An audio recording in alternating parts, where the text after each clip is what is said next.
Life in the Soviet Union was a slow, methodical rhythm, shaped by strict schedules, collective obligations, and an overarching ideology that emphasized the needs of the state over personal preference. For ordinary citizens, mornings often began before dawn, the faint light filtering through small, frosted windows in apartment blocks that dominated cities such as Moscow, Leningrad, and Kiev.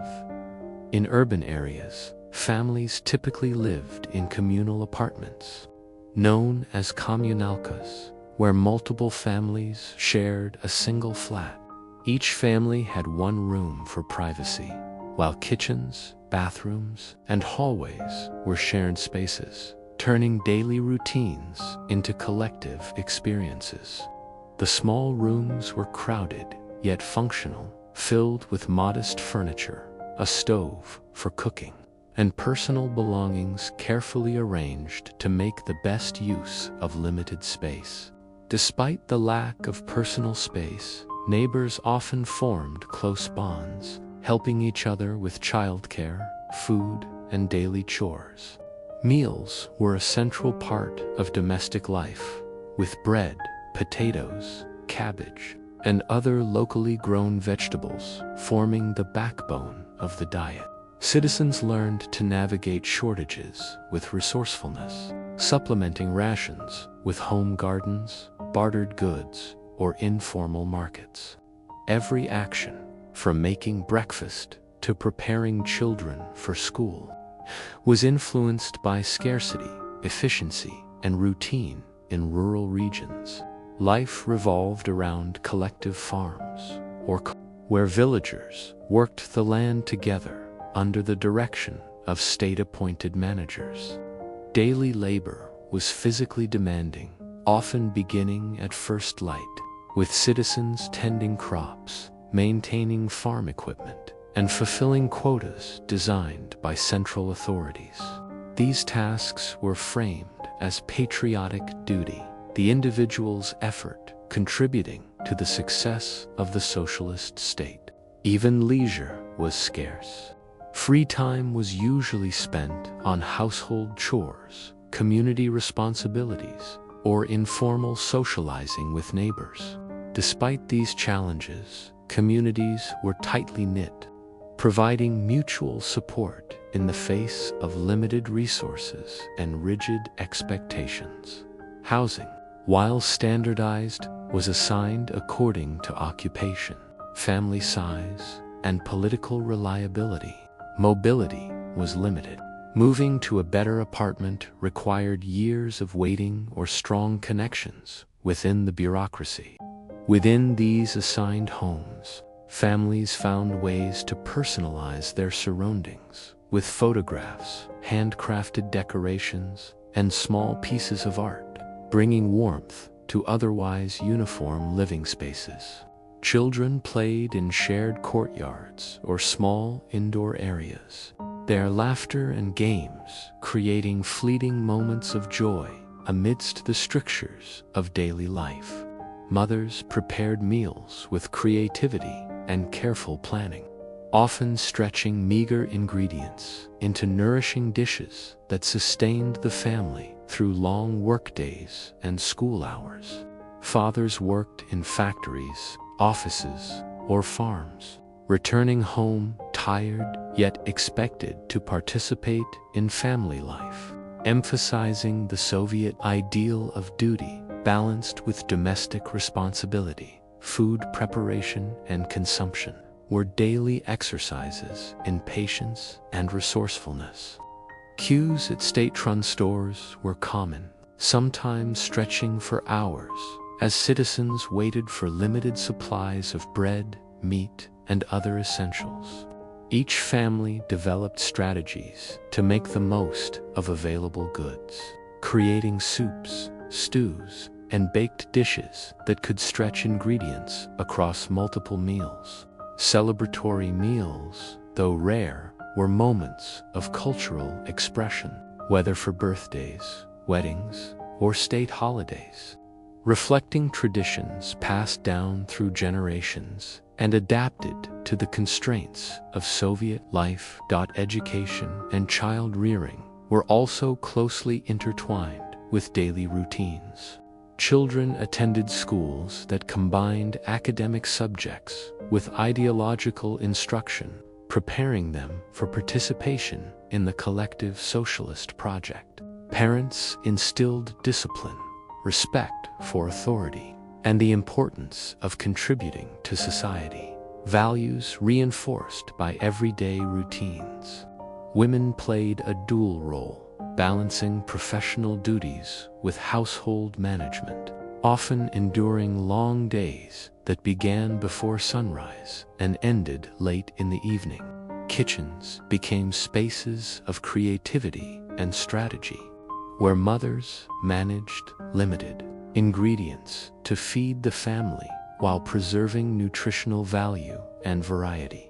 Despite challenges, ordinary life in the Soviet Union had structure, predictability, and moments of quiet resilience.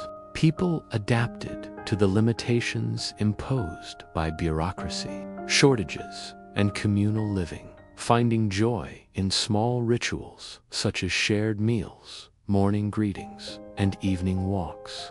The fabric of daily life, though monotonous to outsiders, fostered a sense of community, cooperation, and endurance. Citizens learned to navigate a world where personal desires were secondary to collective responsibility, finding dignity and meaning in the ordinary routines of family, work, and neighborhood life. In essence, life in the Soviet Union for ordinary citizens was a tapestry woven from discipline, scarcity, ingenuity, and social interdependence. Housing conditions, food management, family dynamics, and communal interactions created a rhythm that defined existence, shaping identities and daily experiences across generations. The collective ethos influenced everything, from how breakfast was prepared to how children were raised, creating a society where individuals found stability not in personal luxury but in shared effort, resilience, and the quiet satisfaction of fulfilling their roles within the broader social fabric. In the Soviet Union, work was not merely a means of earning a living, it was a central pillar of identity, a demonstration of one's loyalty to the state, and a crucial part of the socialist ideology that defined. Citizens were expected to contribute to the collective effort, whether in factories, offices, farms, or scientific institutions. And this expectation created a life structured around schedules, quotas, and labor obligations. Factories, in particular, were the heart of Soviet urban life, echoing with the constant hum of machinery, the clatter of assembly lines, and the rhythmic demands of production. From dawn until dusk, workers adhered to regimented routines designed to meet ambitious production targets that were often set without full regard for human limits. Each worker had a specific role, meticulously defined, and personal initiative was frequently secondary to collective output. Supervisors and party representatives monitored performance, ensuring that standards were maintained and that any deviation from expectations was quickly addressed. Women played an especially significant role in this system, balancing professional labor with household responsibilities, a dual burden that shaped much of Soviet daily life. Female workers were found in every sector, from textile factories producing uniforms to research laboratories developing new technologies. Their contribution was celebrated rhetorically by the state as a symbol of equality. Yet the reality was that women often faced longer workdays and higher pressures at home, managing both production quotas and family care. Women's labor was essential not only for economic productivity, but also for sustaining the social fabric of Soviet society. Mothers would leave their apartments before sunrise to reach factories or offices, often returning late in the evening. Yet they were expected to prepare meals, care for children, and maintain the home. The concept of the working mother became deeply ingrained, celebrated in state propaganda and everyday conversation alike, even as it placed enormous demands on women's energy and time.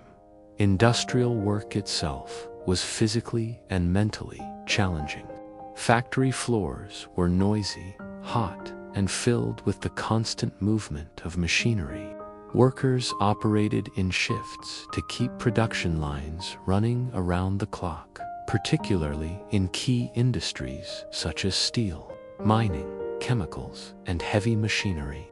Despite the grueling environment, camaraderie often developed among colleagues, as shared struggles fostered mutual support and informal networks.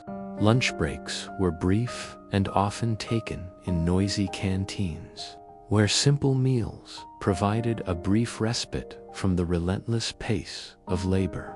Supervisors not only evaluated productivity, but also emphasized ideological education, ensuring that workers understood their role within the socialist vision and internalized the values of collective achievement in offices and administrative institutions.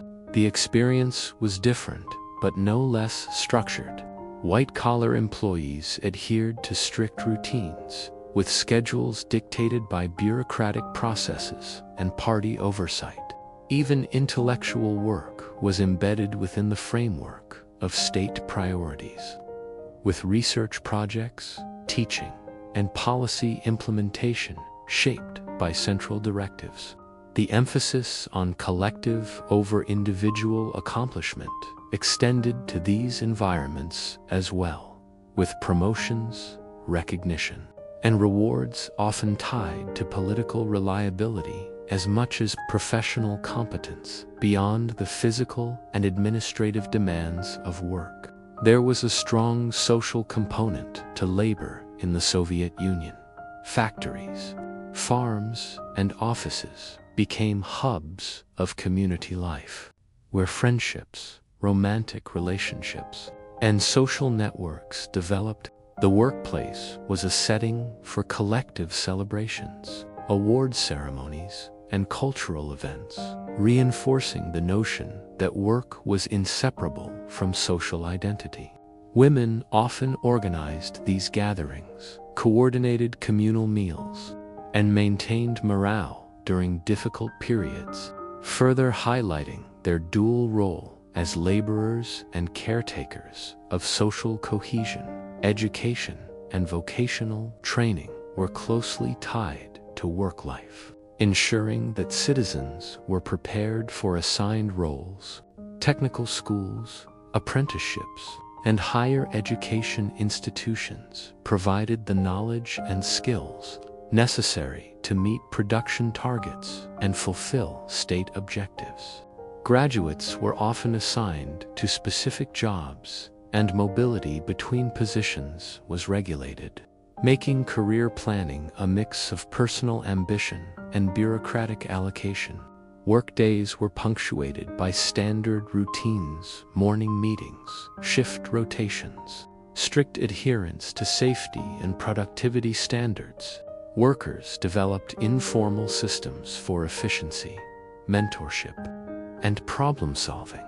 Despite the monotony and pressure, there were moments of human creativity and resilience. Workers took pride in mastering their tasks, finding satisfaction in meeting quotas or improving processes. The industrial and administrative worlds of the Soviet Union were spaces where ordinary people demonstrated remarkable endurance, balancing expectations from above with the realities of everyday life. Women's contributions were particularly striking. as they navigated the overlapping demands of production, family, and social obligations, shaping not only the economy, but also the culture of care and solidarity that underpinned Soviet society. Ultimately, the work life of Soviet citizens was an intricate dance of discipline, ideology, and survival. Factories and offices were more than workplaces. They were arenas where the principles of socialism were enacted daily, where individual effort merged with collective goals, and where citizens, particularly women, embodied the values of endurance, cooperation, and practical ingenuity. The rhythm of labor defined the day from morning to night, and within this rhythm, ordinary citizens crafted lives of resilience, creativity, and quiet determination, leaving a legacy of human endurance that would define the Soviet experience for generations. Education in the Soviet Union was not only a means of acquiring knowledge, but also a carefully structured instrument for shaping loyal, disciplined citizens aligned with the principles of socialism. From the earliest years, children were immersed in an environment designed to foster collective responsibility, ideological conformity, and practical skills necessary to serve the state. Primary education began with strict routines, formal lessons, and an emphasis on reading, writing, mathematics, and Soviet history. Each subject infused with narratives that highlighted the virtues of communal effort, heroism, and the triumph of the working class. Textbooks were carefully monitored by the government to ensure that ideological messaging was consistent, emphasizing the achievements of the Communist Party, the successes of Soviet industrialization, and the struggles overcome by the nation. Teachers were both educators and enforcers of these principles, guiding students not only through academic content, but also through behavioral expectations, discipline, and moral instruction. Children's daily routines were highly structured, beginning with early wake-up times, preparing for school, and often walking significant distances in urban or rural environments to reach their classrooms. School uniforms, simple yet standardized, created a sense of equality among students, reinforcing the socialist ideal that personal distinctions were secondary to collective identity. Meals at school were coordinated to ensure nutrition and reinforce communal habits, with students often eating together in noisy, bustling cafeterias. Beyond academics, children were taught practical skills such as sewing, basic engineering, agriculture, and household management, reflecting the state's emphasis on preparing them for both professional responsibilities and family life. Most notably, the pioneers and the Komsomol played a central role in shaping children's experiences and instilling political consciousness. Membership in these organizations was widespread and highly encouraged, with pioneers welcoming children as young as 9 and Komsomol for older adolescents. These organizations provided structured activities outside school hours, including community service projects, physical education, political education, and cultural events. Children participated in parades, group camping trips, and organized competitions, all designed to cultivate discipline, teamwork, and loyalty to the state. The red neckerchiefs of the pioneers, the badges, and ceremonial oaths became symbols of belonging, pride, and commitment to socialist ideals. Through these activities, children learned to navigate hierarchical structures, collaborate with peers, and internalize values that aligned personal achievement with collective benefit. Recess. Playtime and informal gatherings offered children limited but vital spaces for creativity, exploration, and social interaction. Games in schoolyards, sports competitions, and neighborhood adventures allowed moments of freedom and personal expression. Even within the overarching structure of state-guided education, parents often reinforced these activities by supervising small groups of children, teaching traditional songs, stories, and crafts, and providing encouragement and moral guidance. The combination of formal instruction, extracurricular engagement, and family involvement created a multi-layered environment in which children developed intellectually, socially, and emotionally, all under the watchful guidance of state and society. Education extended into adolescence with a strong focus on vocational and technical training. High school students were often prepared for careers in engineering, science, agriculture, or administration, reflecting both personal aptitudes and the economic needs of the state. Internships and practical work experiences were integrated into the curriculum, exposing students to the realities of professional life while reinforcing the value of labor as both duty and contribution to national progress.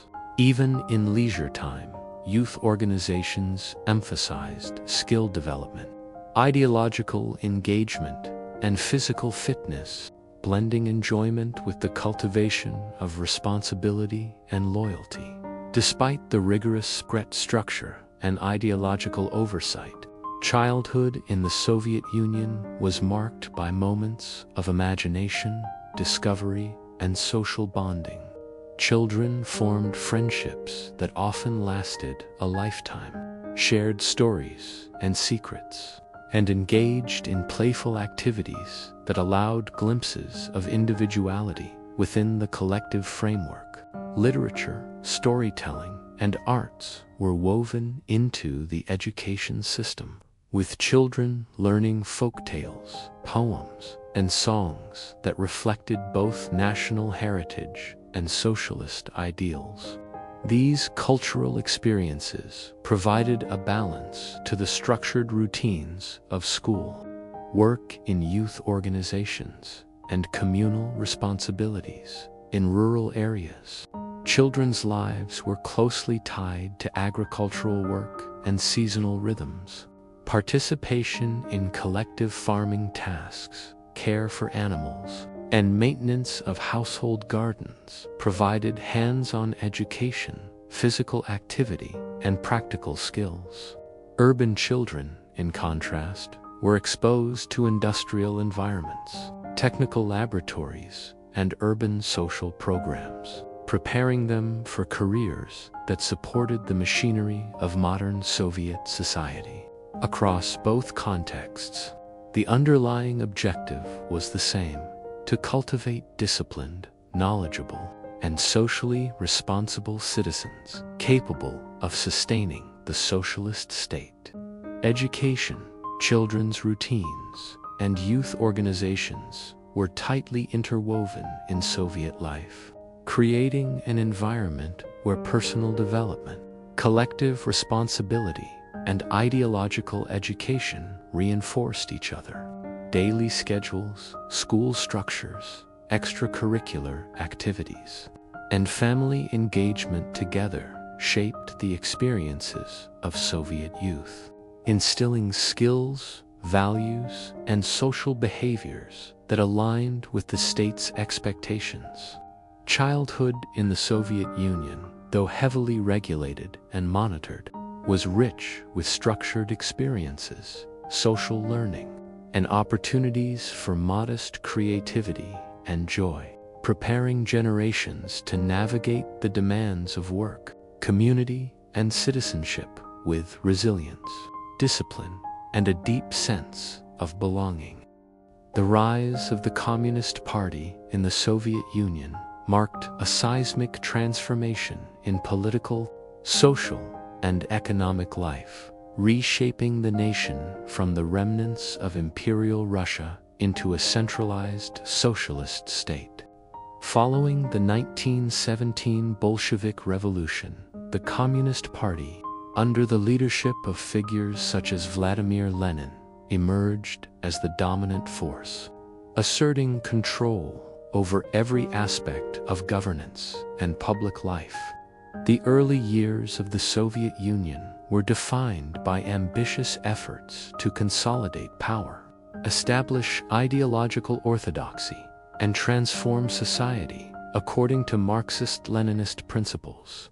The revolution promised equality, social justice, and the abolition of the class system, ideals that were propagated through speeches, literature, and education, capturing the imagination of many citizens while also imposing strict controls on dissent.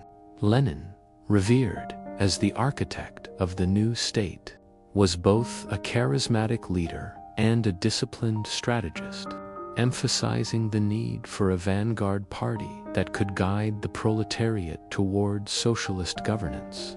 Early Soviet leadership faced enormous challenges, including civil war, foreign intervention, and widespread economic disruption. The Communist Party established a centralized government structure, controlling legislative, executive, and judicial functions to ensure the survival and expansion of socialist rule. The party emphasized ideological purity, loyalty, and strict adherence to directives, with mechanisms in place to monitor and enforce conformity across all levels of society. Citizens were educated from an early age in the principles of Marxism-Leninism, and participation in political life was encouraged for those who demonstrated ideological commitment. Propaganda played a critical role, presenting party leaders as infallible visionaries guiding the nation through a period of unprecedented change. Public portraits, statues, and state media highlighted Lenin's image, reinforcing the notion that the success of the Soviet experiment depended on unwavering adherence to party leadership. Following Lenin's death in 1924, Joseph Stalin emerged as the new central figure, consolidating power through a combination of political maneuvering, ideological enforcement, and ruthless elimination of rivals. The 1920s and 1930s under Stalin were characterized by rapid industrialization, forced collectivization, and the centralization of authority in the Communist Party. The government implemented ambitious economic plans aimed at transforming the Soviet Union into a global industrial power, with factories, infrastructure, projects, and urban development prioritized over individual welfare. Political purges targeted perceived enemies, resulting in imprisonment, exile, or execution for those who challenged or failed to fully align with the party line. Fear became a pervasive element of life, reinforcing obedience and loyalty while discouraging dissent.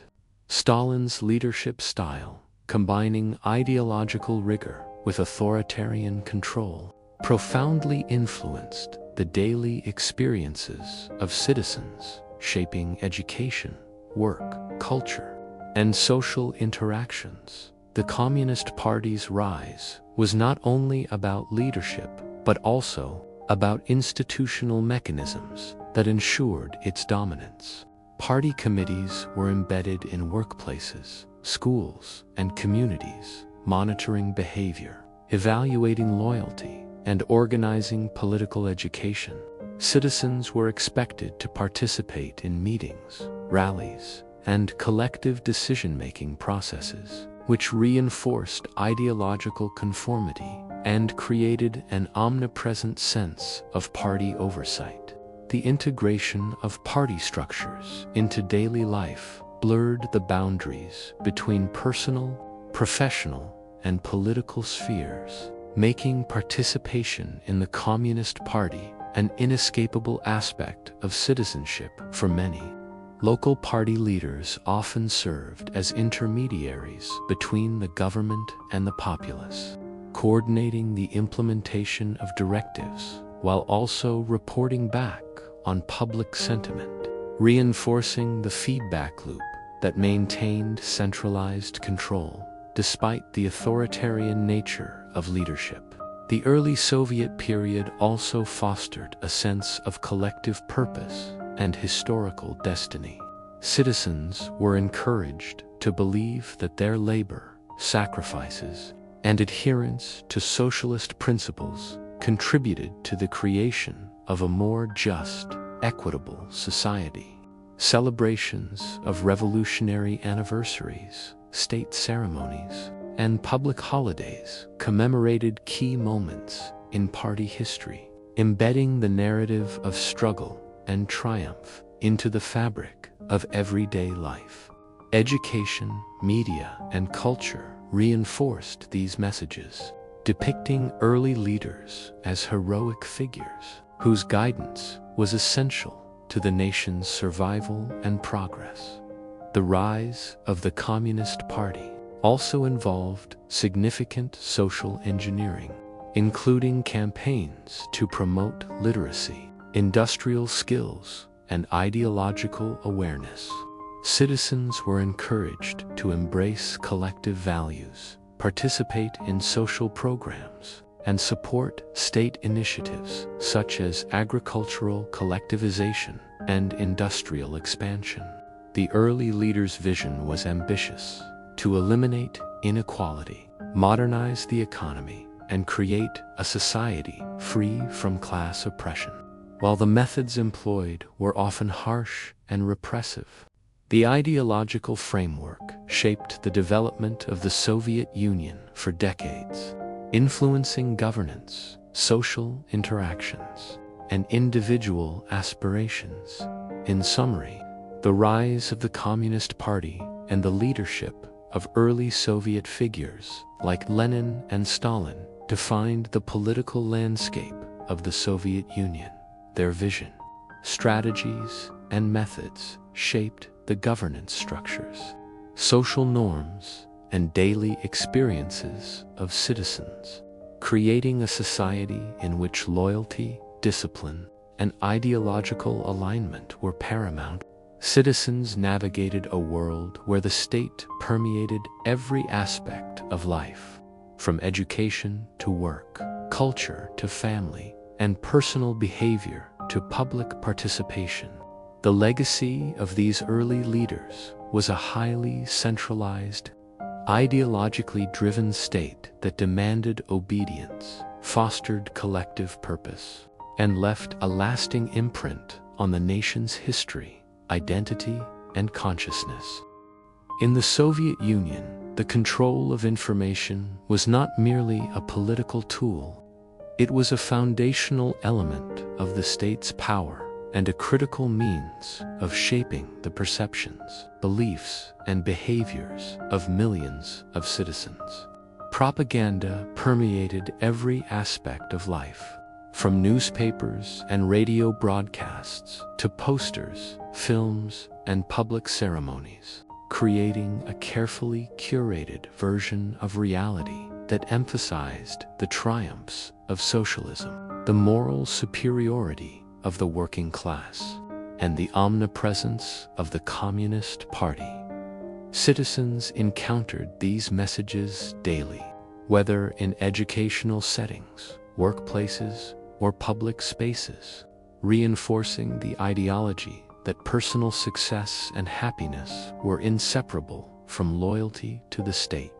The language of propaganda was both celebratory and cautionary, highlighting collective achievements while warning against the dangers of dissent, corruption, and individualism that contradicted the principles of the socialist. Project Censorship was the mechanism that made propaganda effective, ensuring that every book, article, film, and piece of art aligned with the party line. Writers, journalists, and artists were expected to produce works that glorified the state, celebrated labor, and reinforced ideological conformity. Anything that deviated from approved themes, critiqued leadership, or explored alternative political ideas risked suppression, banning, or severe punishment. Libraries, theaters, and publishing houses operated under strict supervision, with government committees reviewing content before it reached the public. Even personal correspondence could be monitored, creating an environment in which citizens were constantly aware that their words and actions were subject to scrutiny. The aim was not only to control information, but to mold reality itself, ensuring that the narrative of Soviet success, progress, and collective unity dominated every facet of public consciousness. Media outlets were strategically designed to reinforce state messaging and educate the population in accordance with ideological objectives. Newspapers and magazines published daily updates on production achievements, political events, and cultural milestones, often accompanied by stories that highlighted exemplary citizens who embodied socialist virtues. Radio broadcasts carried similar content, reaching homes and workplaces across vast distances, ensuring that even those in remote areas were exposed to consistent messaging. Films, theater productions, and later television programs were carefully produced to entertain while simultaneously instilling ideological principles, blending narrative storytelling with moral and political instruction. Children's programming and educational materials were particularly focused on instilling loyalty from an early age, teaching young citizens the importance of obedience, teamwork, and ideological conformity. The effectiveness of propaganda was amplified by its integration into the physical environment. Posters adorned city streets, factories, schools, and public buildings, often depicting heroic workers, soldiers, and leaders engaged in productive labor or revolutionary action.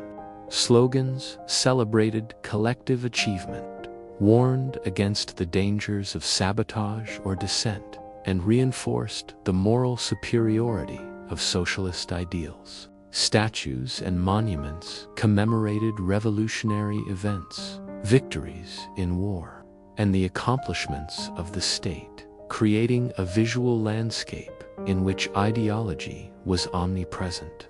Citizens were not passive recipients of these messages.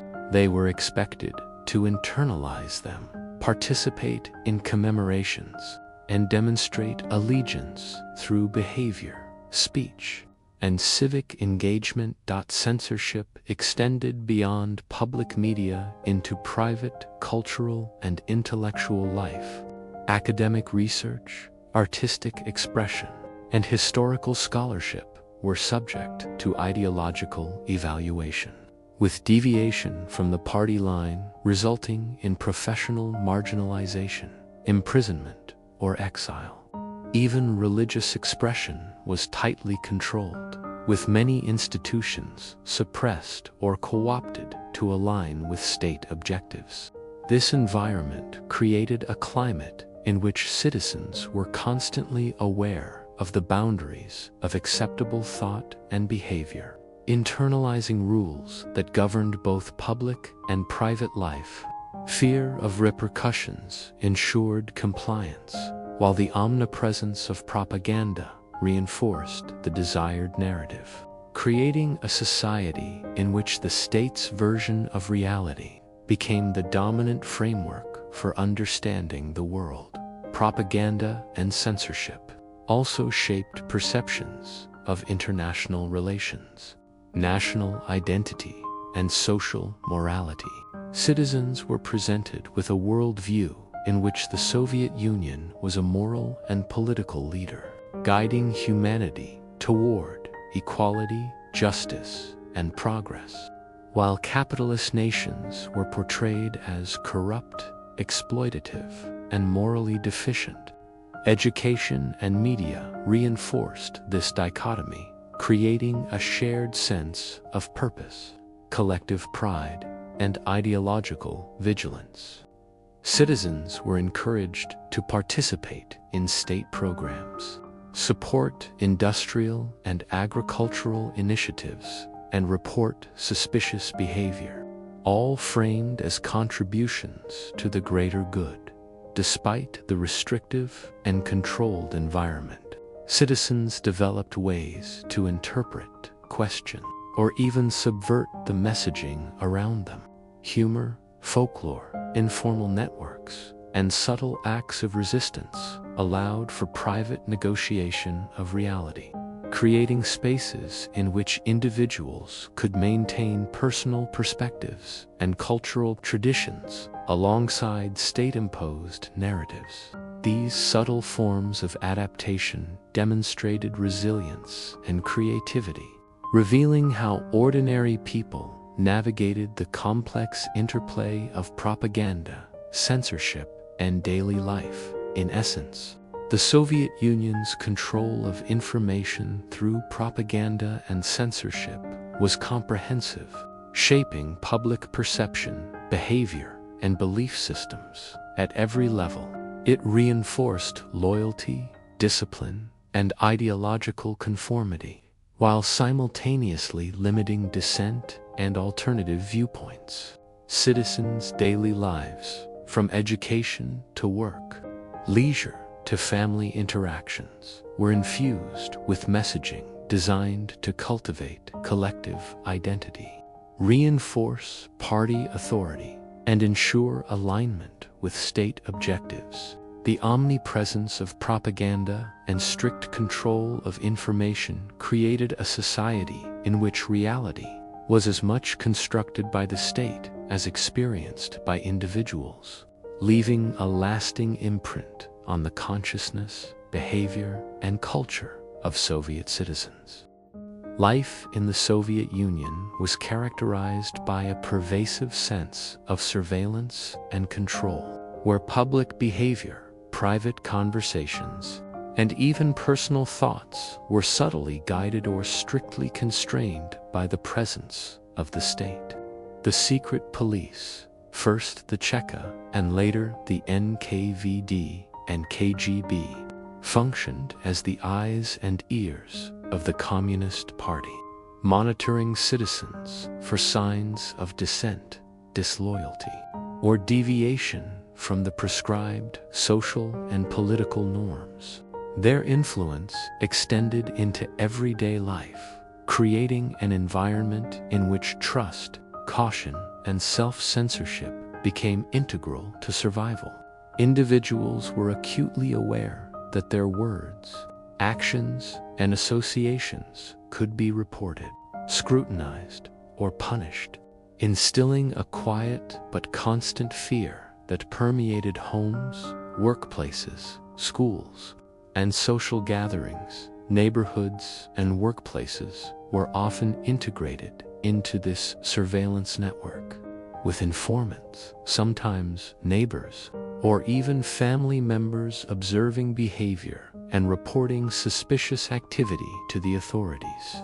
The mere act of criticizing government policy, expressing doubt, or failing to participate enthusiastically in political events could draw attention and potential consequences. Citizens quickly learned to navigate this intricate web of observation, carefully moderating their speech, gestures, and relationships to avoid suspicion. Conversations were often guarded, and private moments carried an underlying tension. As the boundaries between personal and political life were blurred by the ever-present possibility of scrutiny, public life itself was structured around demonstrations of loyalty, conformity, and participation. Citizens attended mandatory rallies, celebrations, and parades, where displays of enthusiasm for the state and its leaders were expected and closely observed. Participation was not optional, and failure to engage or insufficient enthusiasm could be interpreted as disloyalty. Schools, workplaces, and communal organizations reinforced these expectations, integrating ideological instruction and collective activities into daily routines.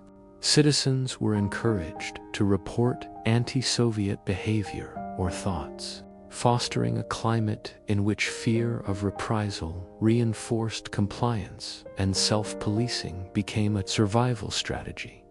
The secret police played a central role in maintaining this climate of control. They investigated, arrested, and often executed or imprisoned individuals perceived as threats, whether for political opposition, dissent, or mere suspicion.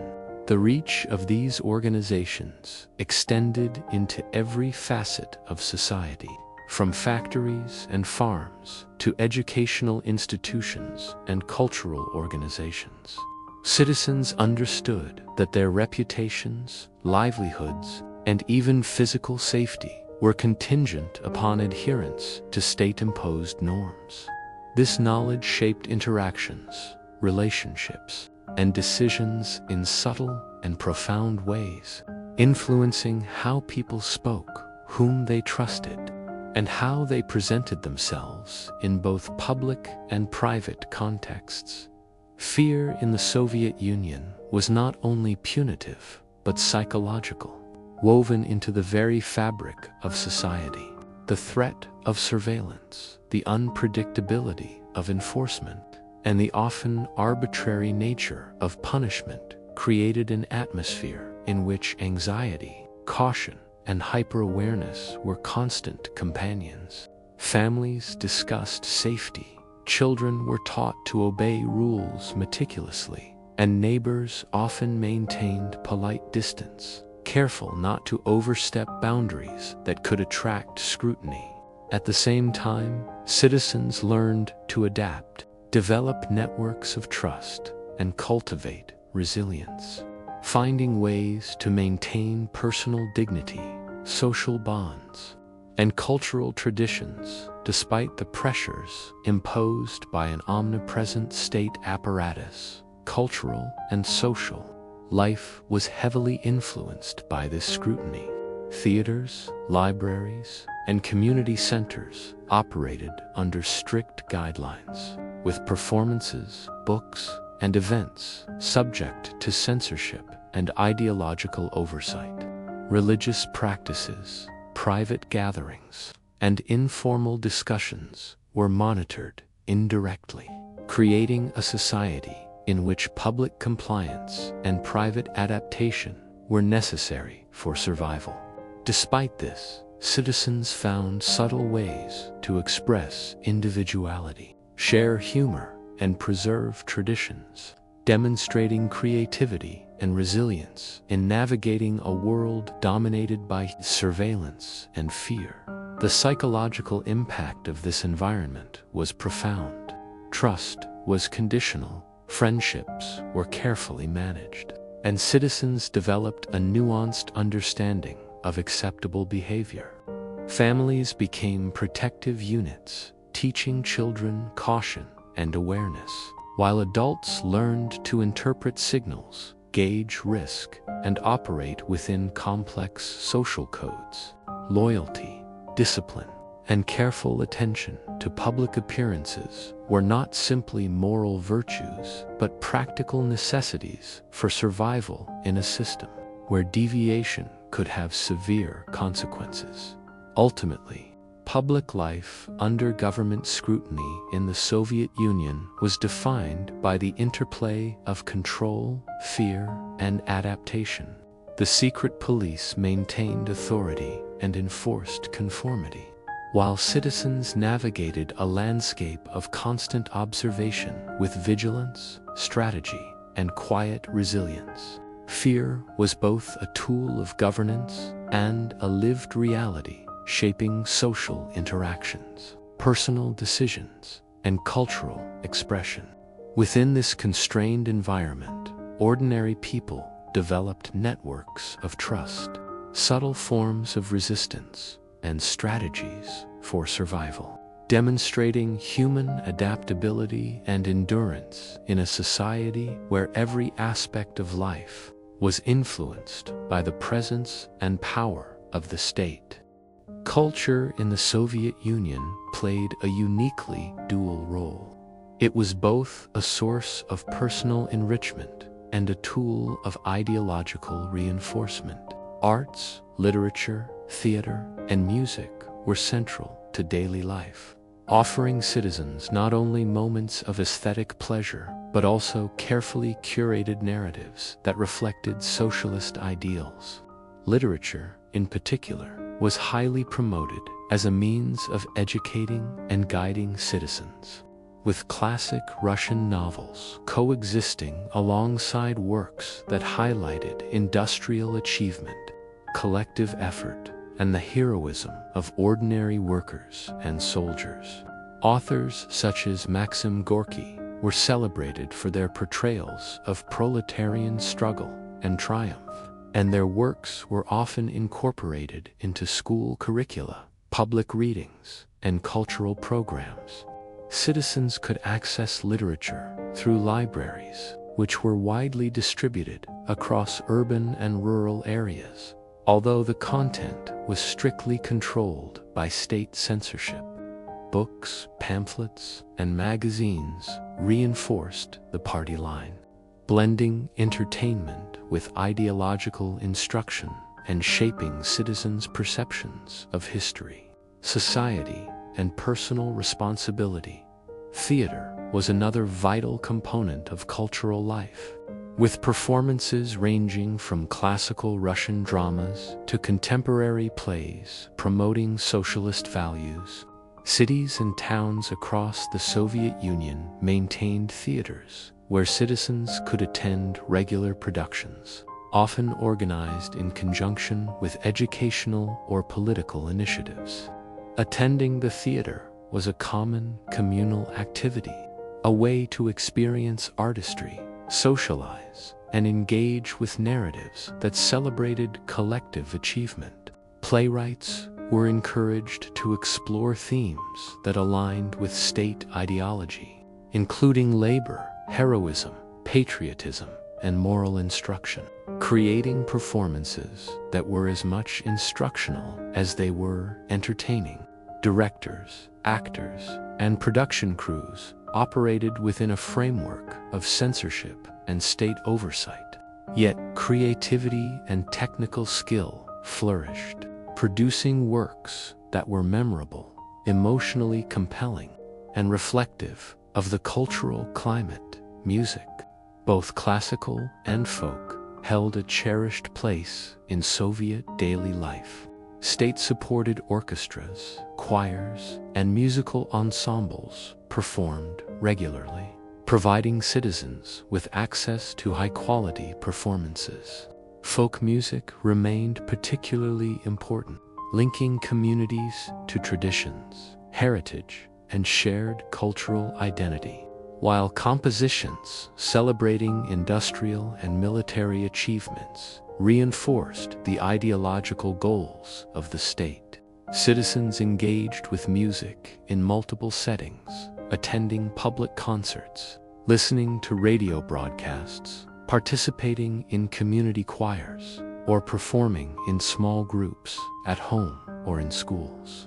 Music was intertwined with education, youth organizations, and public ceremonies, enhancing social cohesion while fostering appreciation for artistic skill and collective participation.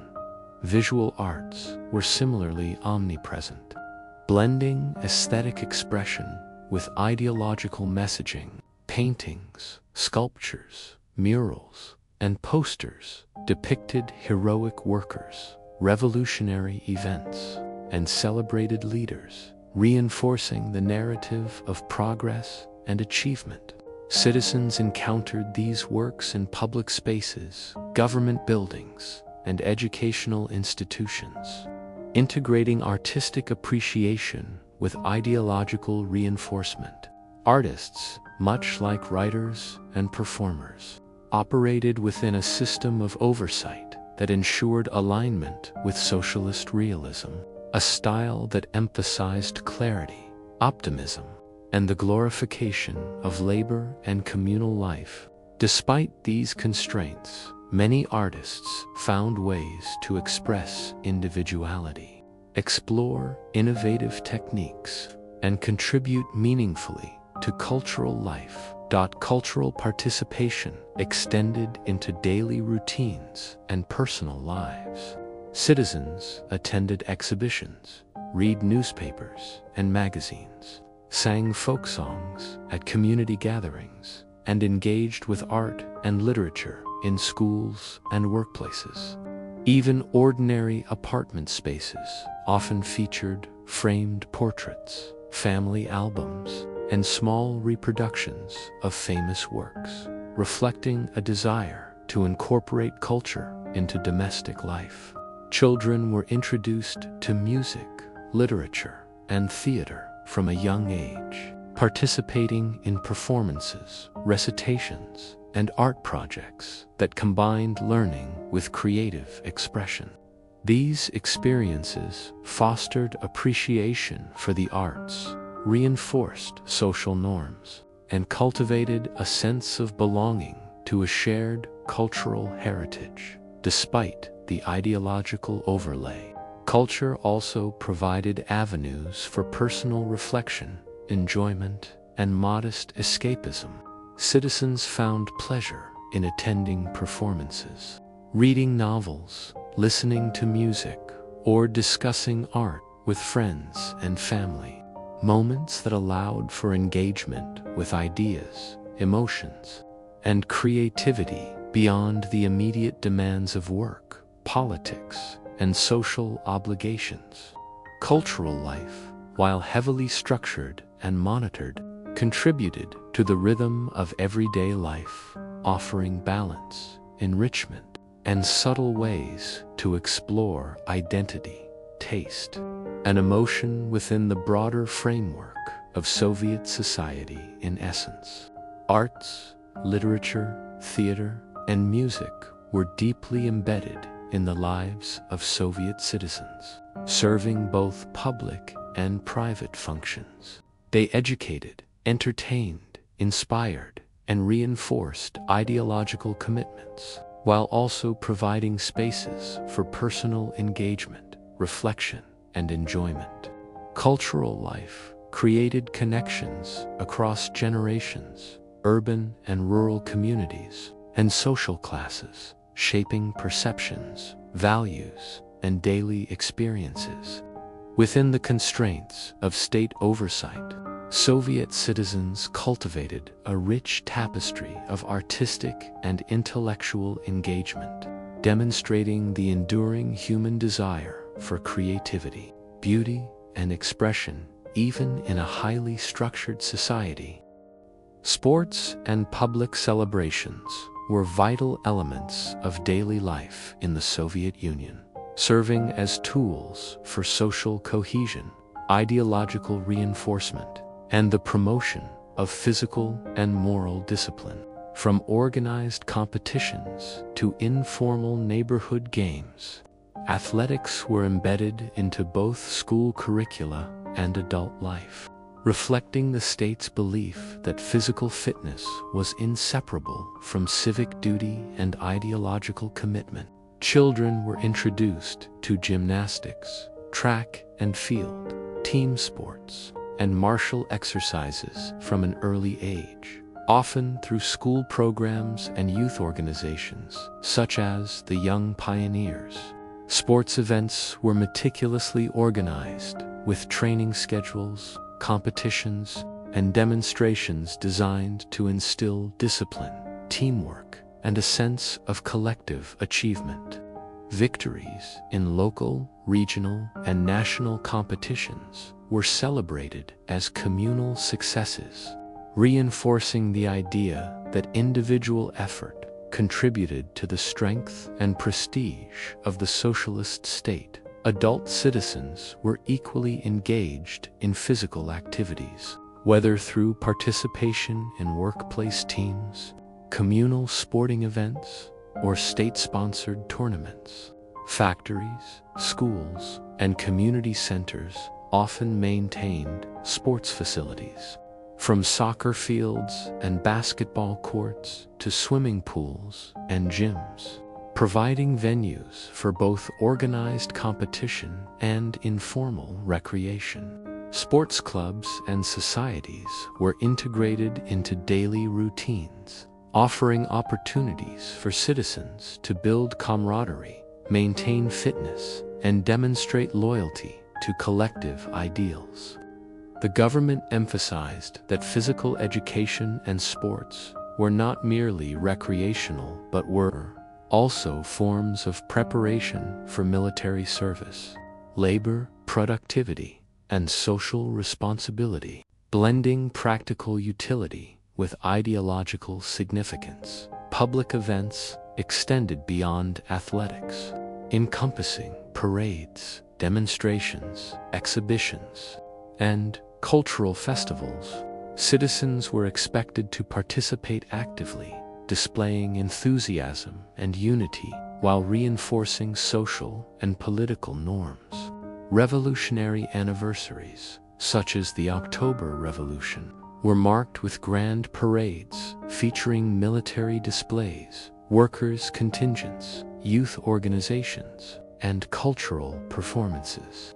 Streets were decorated with banners, flags, and slogans, creating a visually striking environment that celebrated socialist ideals and collective accomplishments. Participation in these events was both an expectation and a social signal, demonstrating loyalty, civic engagement, and alignment with state ideology. Holiday celebrations combined personal, communal, and ideological elements, providing moments of respite from daily routines while reinforcing collective identity. Traditional holidays, such as New Year, May Day, and Victory Day, were infused with public ceremonies, state rituals, and cultural performances, blending family gatherings with organized festivities. Citizens decorated homes and public spaces, exchanged gifts, and participated in communal activities, creating a shared sense of joy and belonging. Youth organizations often played central roles in these celebrations, organizing performances, parades, and volunteer activities that emphasized participation, discipline, and ideological messaging. Even in rural areas, holiday celebrations incorporated collective gatherings, communal meals, and performances, fostering solidarity and cultural continuity. Sports and public celebrations were closely linked to propaganda and education, serving as platforms for ideological reinforcement. Athletes, performers, and participants were often portrayed as exemplars of socialist values, demonstrating discipline, loyalty, and dedication. Newspapers, radio broadcasts, and later television highlighted achievements, victories, and exemplary behavior, creating role models for citizens of all ages. Awards, medals, and recognition ceremonies celebrated not only athletic skill or performance, but also adherence to moral and ideological expectations, merging personal accomplishment with collective ideals. These activities also had profound social functions, offering citizens opportunities to build networks, develop friendships, and cultivate a sense of belonging. Community participation in sports, events, and celebrations strengthened interpersonal bonds, created shared memories, and provided structured outlets for leisure and recreation. Families, schools, and workplaces often coordinated participation, reinforcing connections across generational, social, and occupational lines. Even within the highly controlled environment of the Soviet state, these communal experiences provided spaces for joy, pride, and personal engagement. Despite the ideological framing, citizens approached sports and celebrations with genuine enthusiasm and creativity. Children eagerly prepared for athletic competitions. Adults took pride in their roles in organizing events, and families celebrated milestones within the framework of public and state-sanctioned rituals. The blending of personal enjoyment with collective participation exemplified the ways in which citizens navigated the structured environment of Soviet life, finding opportunities for expression, recreation, and social connection even within a highly regulated society. In summary, sports, public events, and holiday celebrations were integral to the rhythm of everyday life in the Soviet Union. They promoted physical fitness, social cohesion, ideological alignment, and communal identity, while also providing opportunities for personal engagement, joy, and cultural expression. Citizens' participation in these activities reinforced collective values, created shared experiences, and shaped daily routines, highlighting the interplay between individual initiative and state-directed social organization. Within these frameworks, Soviet society cultivated a sense of unity, pride, and belonging, demonstrating how structured, recreational, and celebratory activities contributed to both personal fulfillment and the broader objectives of the socialist state. In the Soviet Union, religion was officially discouraged and often suppressed, yet it remained a quiet and resilient presence in the lives of many citizens. The state promoted atheism as part of its ideological framework, aiming to replace religious practices with socialist values, collective loyalty, and rational scientific thought. Churches, mosques, and synagogues were closed, repurposed, or heavily monitored, and religious instruction in schools was banned.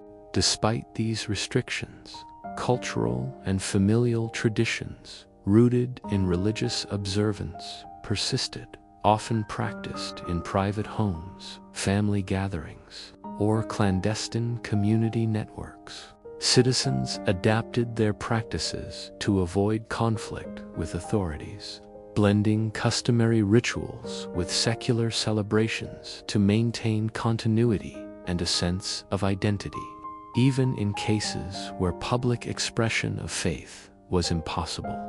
Families quietly preserved religious stories, prayers, and moral teachings, transmitting them from one generation to the next in subtle and private ways. Family traditions played a central role in sustaining cultural continuity and personal identity. Celebrations such as weddings, birthdays, and seasonal festivals were infused with a mixture of state-approved and traditional elements, allowing families to honor their heritage while navigating ideological restrictions.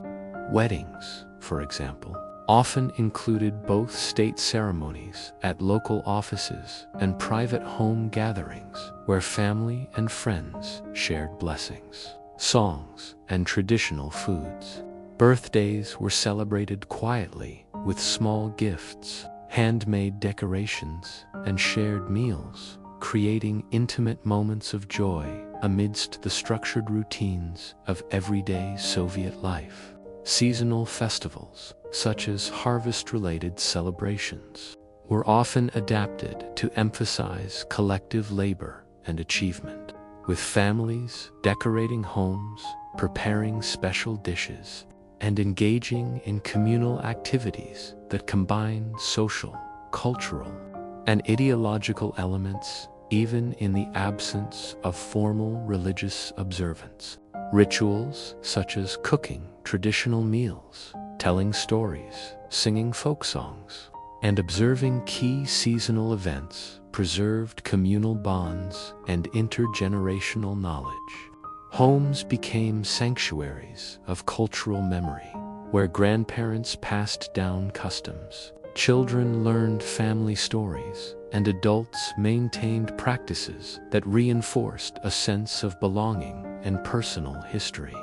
In rural areas, these practices often revolved around the cycles of agricultural life, with seasonal planting and harvesting accompanied by folk songs, rituals, and small feasts that celebrated nature's abundance and reinforced community solidarity. Urban families adapted these practices in smaller, apartment-based forms, maintaining rituals around cooking, storytelling, and shared meals, ensuring that cultural memory persisted despite the constraints of city living and state ideology. Cultural practices often adapted to the secular framework imposed by the state. Holidays such as Easter or Christmas were transformed into communal celebrations, with secular symbols, performances, and public activities replacing explicit religious observances. New Year celebrations, already widely popular, were emphasized as a primary festive occasion, allowing families to gather, exchange gifts, and engage in rituals that maintained joy, community, and emotional continuity. Seasonal and agricultural traditions, such as harvest festivals, were reframed as celebrations of labor and collective achievement, merging cultural heritage with socialist ideals. In many families, this adaptation included decorating homes with handmade ornaments, creating festive meals inspired by traditional dishes, and sharing stories that linked the past with present practices. Art, literature, and music were also intertwined with cultural practices and family life. Folk songs, storytelling, and traditional crafts were integrated into domestic routines, school activities, and community events, providing continuity of knowledge and reinforcing values such as respect, cooperation, and resilience. Children learned through observation and participation, absorbing both artistic skill and moral instruction, while adults used cultural practices to maintain connection with ancestry, geography, and communal identity. For instance, it was common for grandmothers to teach grandchildren embroidery, wood carving, or simple folk dances, blending creativity with cultural transmission. Similarly, parents often recited tales of historical or mythical significance during evenings at home, reinforcing moral lessons and a sense of shared heritage, despite the official discouragement of religion. Underground networks and private observances allowed spiritual life to persist. Citizens celebrated religious milestones quietly, lit candles in hidden corners, or visited places of worship discreetly. These practices provided a sense of continuity, moral guidance, and emotional comfort, serving as counterpoints to the rigid structures of public life and state-imposed ideology. Religion, when practiced privately, intertwined with family and community traditions, reinforcing resilience, identity, and intergenerational bonds. Even within cities, where surveillance was more intense, families devised subtle rituals, such as reading religious stories, celebrating saints' days privately, or singing hymns in the home, carefully balancing cultural preservation with safety. Education also played a role in shaping how citizens navigated cultural and religious traditions. Children were taught the official secular narrative. Yet parents and grandparents often supplemented this with lessons in family customs, historical memory, and folk knowledge. Stories of ancestral resilience, local heroes, and historical events were shared in homes, creating a layered understanding of identity that balanced ideological instruction with cultural heritage.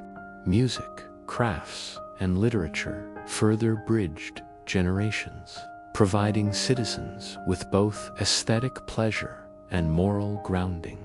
For example, folk instruments like the balalaika or accordion were common in family gatherings, accompanying songs and dances that connected participants to regional traditions and collective memory. In rural areas, the persistence of cultural and familial practices was especially pronounced. Agricultural communities maintained seasonal rituals, harvest celebrations, and folk traditions, often blending local customs with permissible state rituals.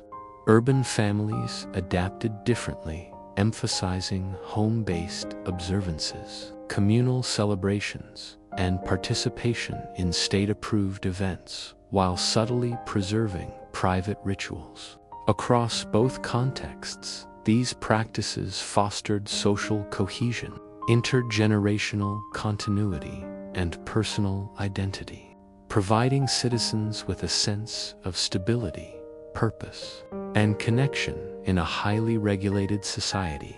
Children learned respect for tradition through participation in meals, music, and storytelling, while adults found solace and identity reinforcement in collective memory and routine practices. In essence, religion, cultural practices, and family traditions in the Soviet Union were acts of resilience, adaptation, and continuity.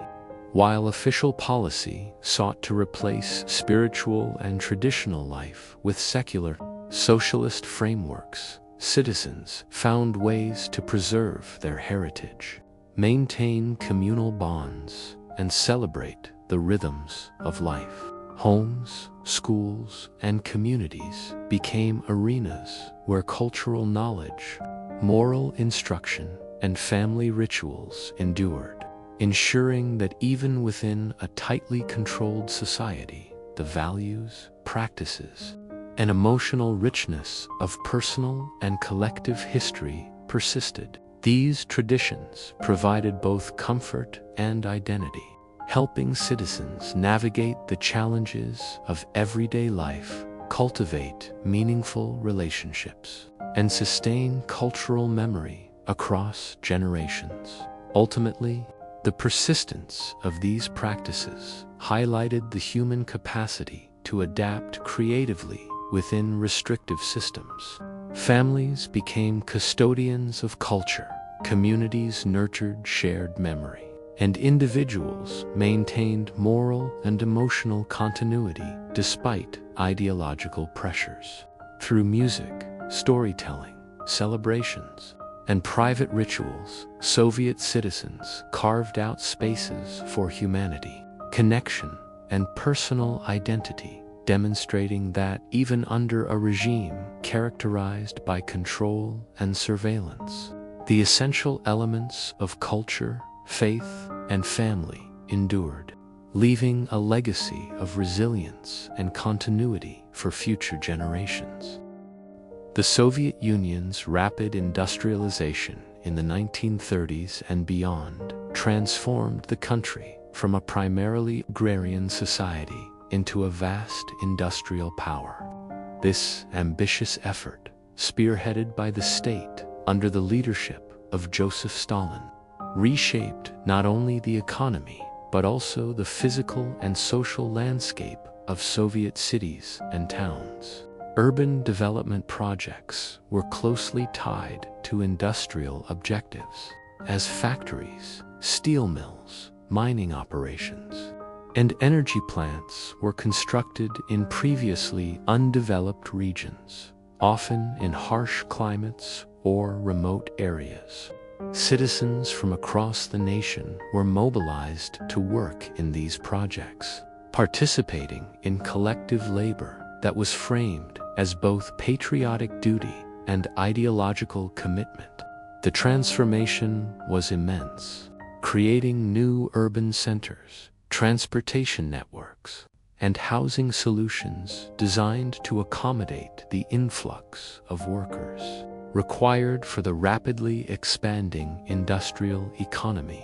The process of industrialization involved the implementation of 5-year plans, ambitious state-directed programs that set production targets for key industries, including steel, coal, machinery, and textiles.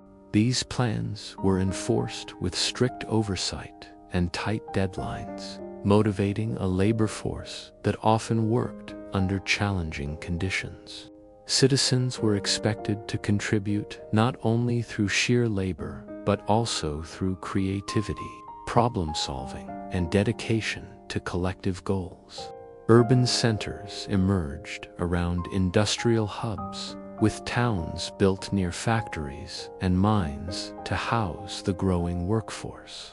These developments transformed the geography of the Soviet Union, as previously rural or sparsely populated areas became bustling industrial zones, complete with infrastructure such as roads, railways, and communication networks.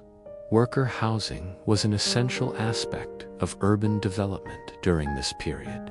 The state implemented standardized housing projects, known as communalki and later micro-districts, designed to provide accommodations for families of industrial workers, while promoting collective living and ideological conformity. Communalki, or communal apartments, involved multiple families sharing a single unit, with private rooms but common kitchens, bathrooms, and living areas. These arrangements were intended to foster collective behavior, mutual support, and adherence to socialist values, while also addressing the severe housing shortage caused by rapid urban migration. Life in these communal spaces required negotiation, cooperation, and discipline, as citizens adapted to close quarters, shared resources, and the constant presence of neighbors, all within an environment shaped by both scarcity and state expectations. Later, urban planning shifted toward microdistricts, larger residential blocks with integrated services such as schools, clinics, shops, and recreation areas, designed to create self-sufficient communities. These developments were part of a broader vision of modern socialist urban life, emphasizing functionality, accessibility, and collective identity. The architecture was characterized by simplicity, uniformity, and efficiency, with apartment buildings often constructed in rows using prefabricated materials to meet the pressing demand for housing.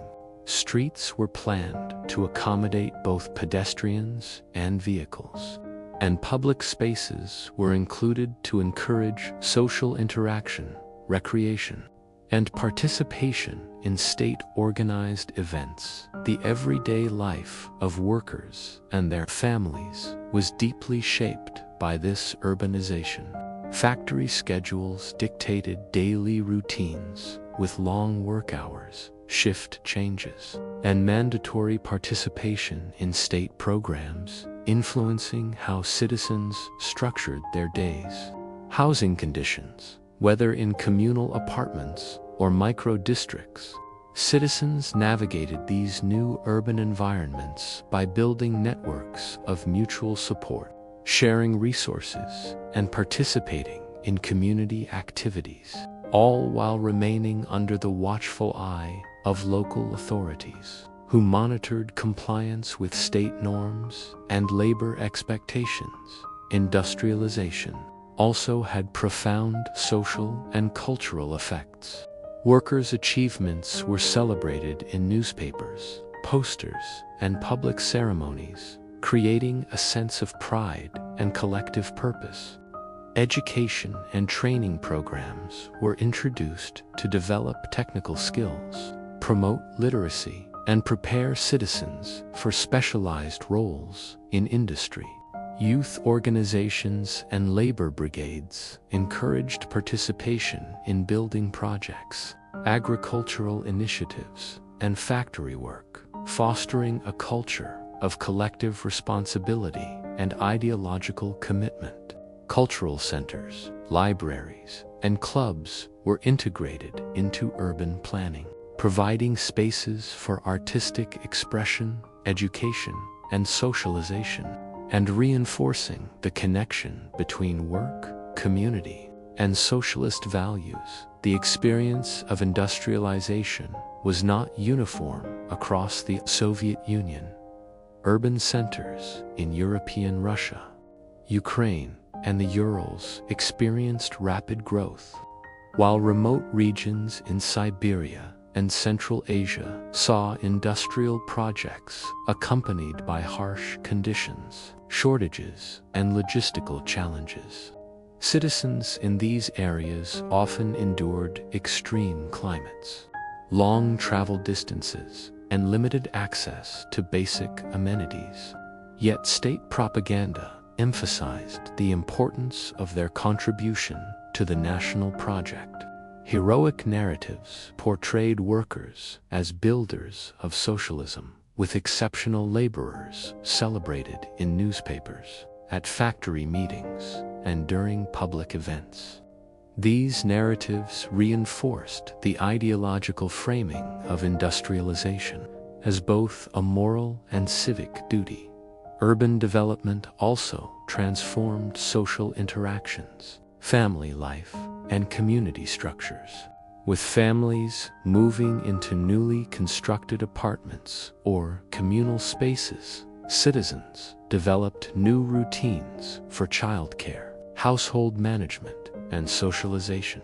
Schools and daycare centers were integrated into residential districts, allowing parents to participate in labor while ensuring children received education and care.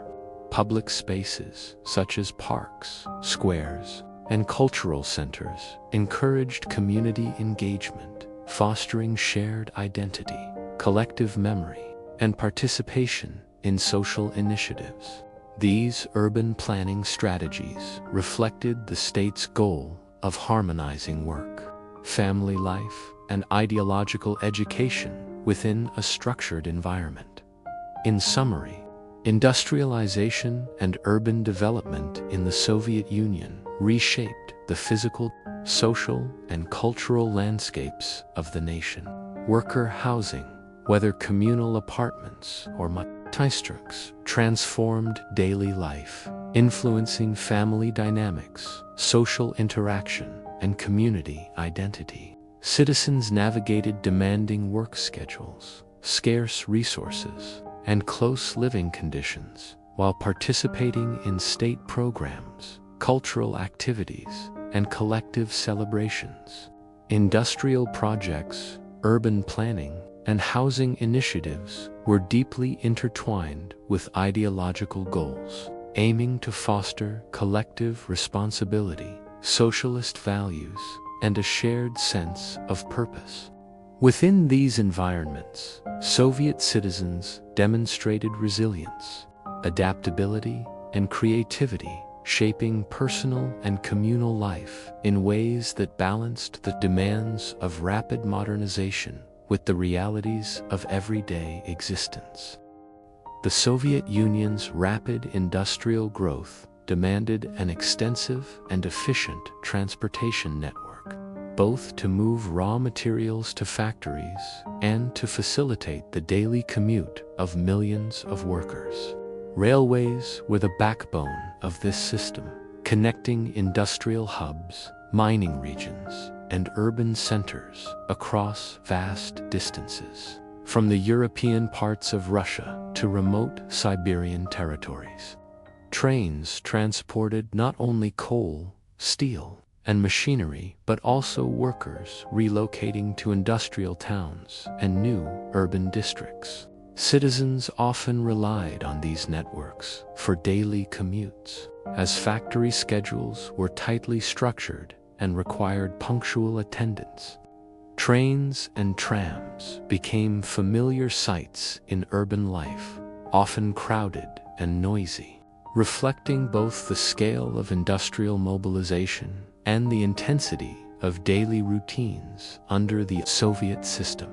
Public transportation was complemented by trams, buses, and later metro systems in major cities such as Moscow and Leningrad. These networks allowed workers to reach factories, schools, and administrative centers efficiently, while also reflecting the state's effort to organize urban life around accessibility and collective function. Citizens navigated these systems with predictable regularity, integrating travel into their daily routines and learning to anticipate delays, crowded carriages, and communal behavior rules. Public transportation was also a space of social interaction, where citizens exchanged news, observed the routines of others, and participated, however subtly, in the shared rhythms of collective life. Factories were the heart of industrialization and the center of daily work, life for millions of Soviet citizens. Each facility was designed not only for production efficiency, but also as a stage for demonstrating ideological commitment. Workers operated machinery, assembled products, monitored quality, and participated in training sessions, often under strict supervision and with performance expectations tied to state goals.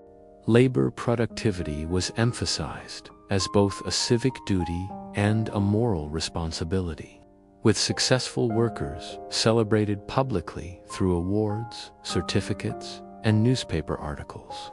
Factory floors were often highly organized, with clear hierarchies, designated responsibilities, and rigorous adherence to schedules, reflecting the state's vision of disciplined, collective labor as the foundation of socialist achievement. The daily routines of factory workers were structured around shifts, which often extended long hours and included night work, depending on industrial demands. Citizens adjusted personal and family life to accommodate these schedules, coordinating childcare, household responsibilities, and communal interactions with work obligations. Meals, rest periods, and social interactions were often planned around shifts, creating a rhythm of life in which work dominated public and private schedules. Workers developed strategies for efficiency, coping with fatigue and maintaining morale, drawing on solidarity with colleagues, participation in state-sponsored recreational activities, and small rituals that punctuated their routines. Safety and regulation were central to industrial work, though standards varied widely depending on the era, industry, and location. Citizens often faced challenging and dangerous conditions, particularly in heavy industry, mining, or construction. Protective equipment, training, and strict adherence to operational procedures were emphasized. But accidents were not uncommon, and resilience became a necessary attribute for survival.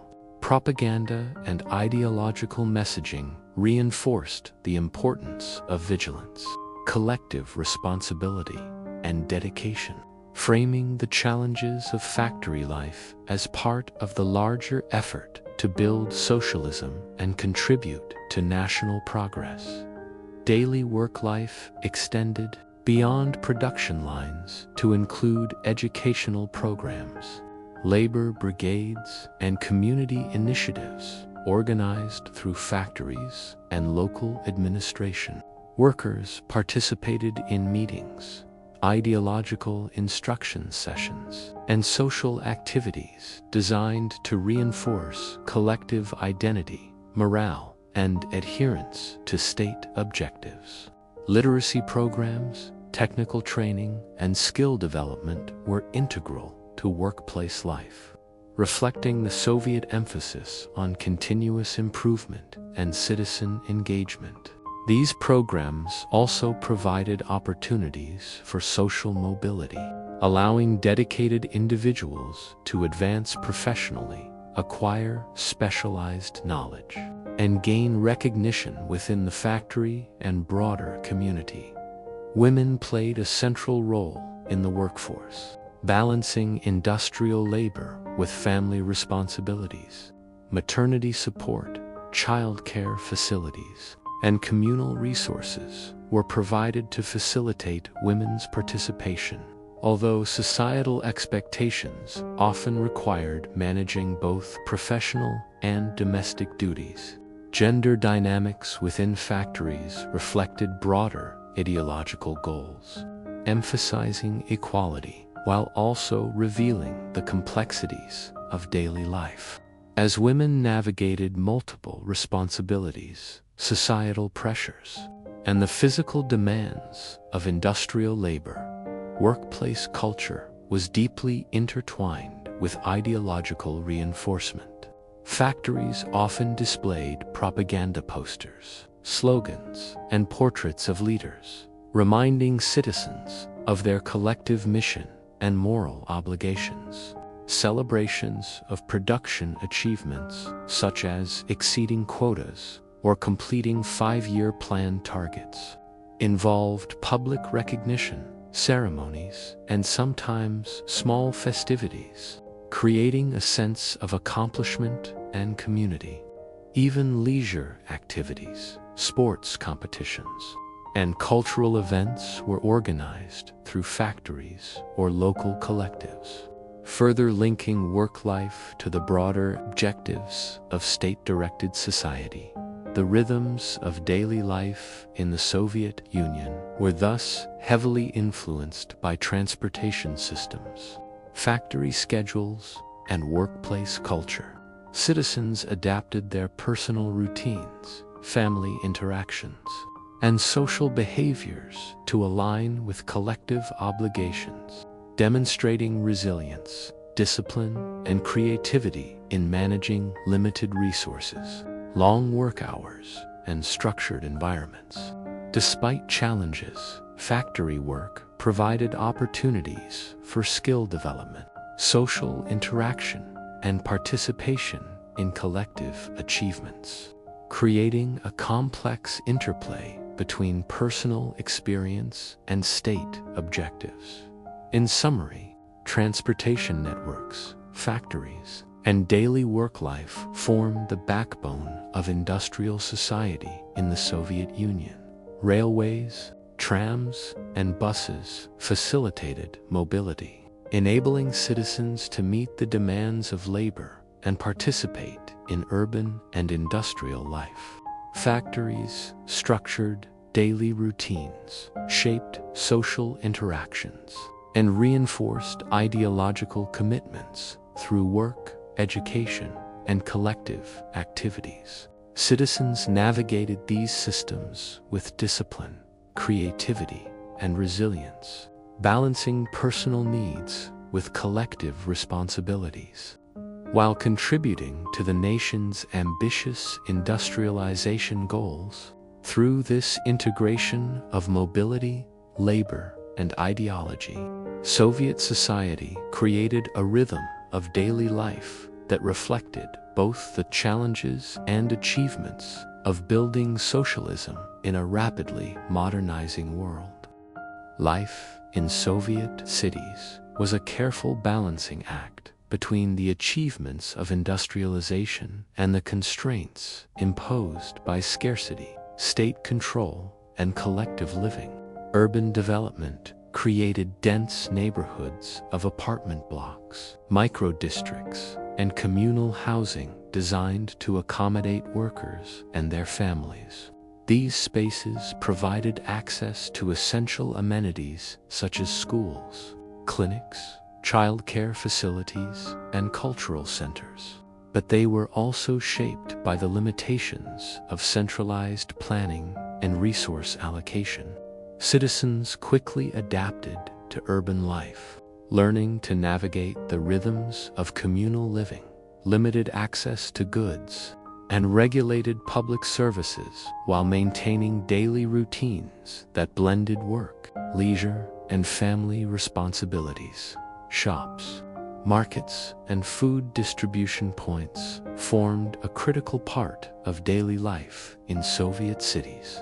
Grocery stores, bakeries, and small markets offered staples such as bread, potatoes, vegetables, dairy, and meat, though supplies were often limited and subject to rationing or queues. Citizens became adept at planning, waiting, and sometimes improvising with substitute ingredients, demonstrating resilience and resourcefulness in the face of scarcity. Specialized stores, such as those selling clothing, household goods, or luxury items, were even more limited, often requiring connections, patience, or travel to access.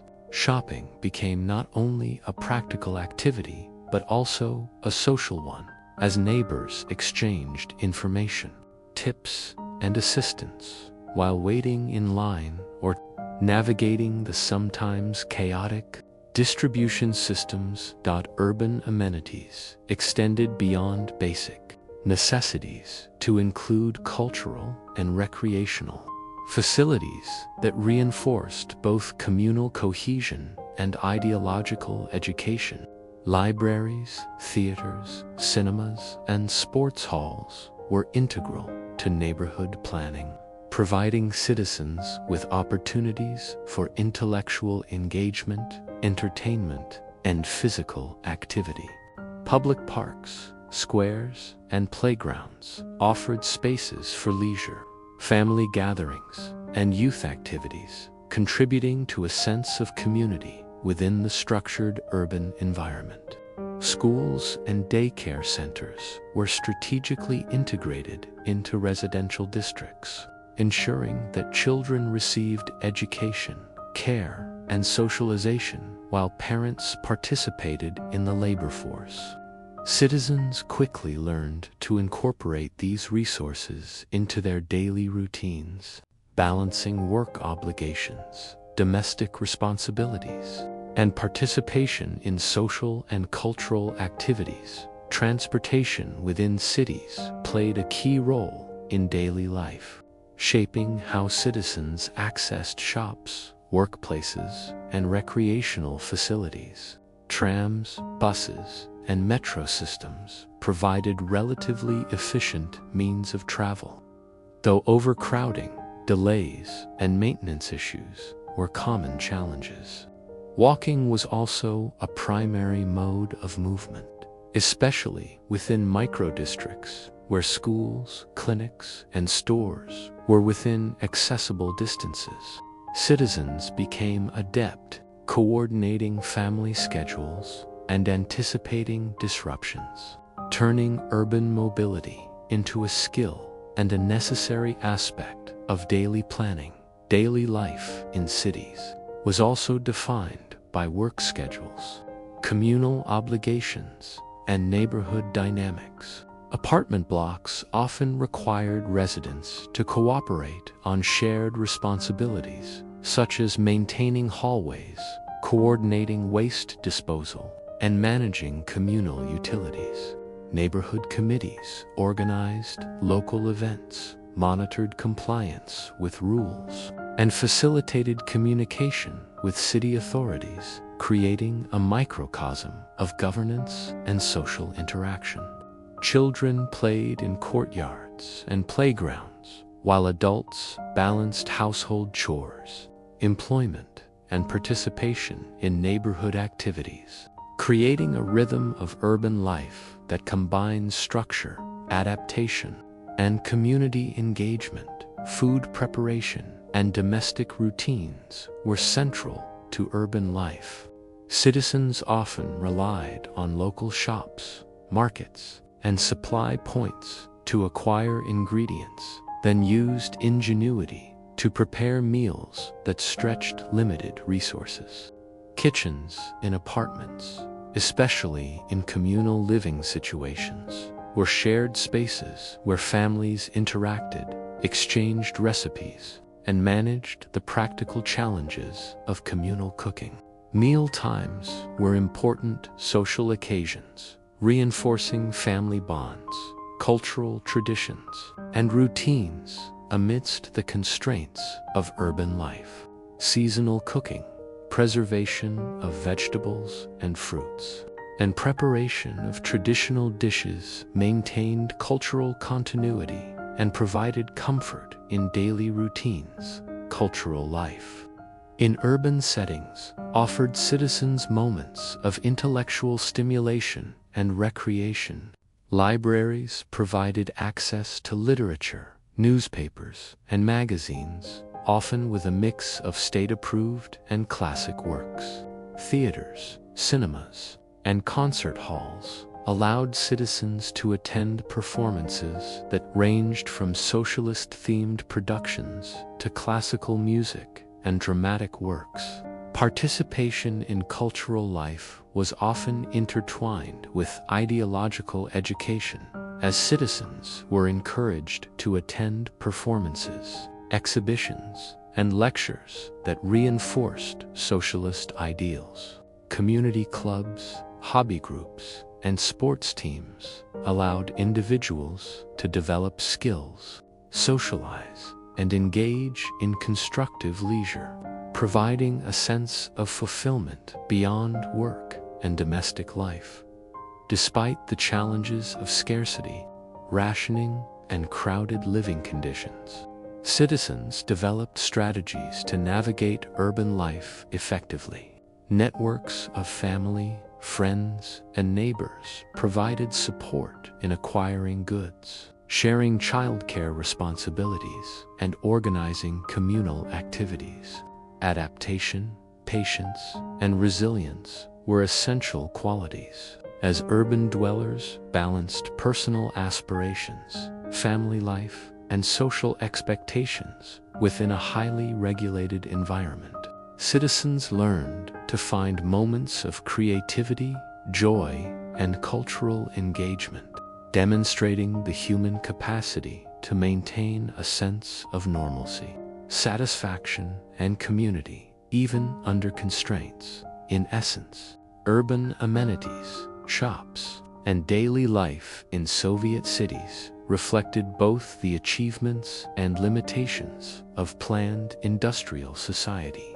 Residents adapted to shared housing, regulated resources, and centralized services while engaging in work, family life, cultural activities, and community participation. Cities became environments in which citizens balanced structure with creativity, scarcity with resourcefulness, and individual needs with collective responsibilities. Through careful planning, social cooperation, and personal resilience, urban residents carved out a rhythm of life that allowed them to meet material needs, maintain cultural identity, and participate in communal and ideological life, demonstrating adaptability and perseverance in the evolving urban landscape of the Soviet Union. Education in the Soviet Union was a central pillar of the state's social and ideological agenda, designed not only to impart knowledge and skills, but also to instill socialist values, collective responsibility, and loyalty to the state. From early childhood through higher education, the system was meticulously structured, emphasizing literacy, numeracy, technical proficiency, and ideological instruction. Schools were accessible to citizens across urban and rural areas, reflecting the state's commitment to universal education as a means of promoting both social equity and economic development. Classrooms were organized, disciplined, and methodically planned, with students following detailed curricula that combined academic subjects with practical skills and moral instruction.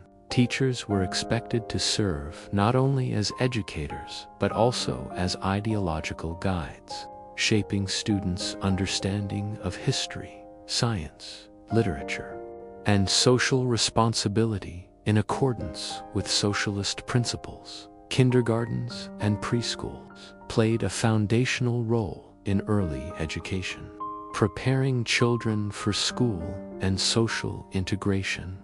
These institutions emphasized cooperative play, basic literacy, numeracy, and artistic expression, while also introducing children to collective values and routines.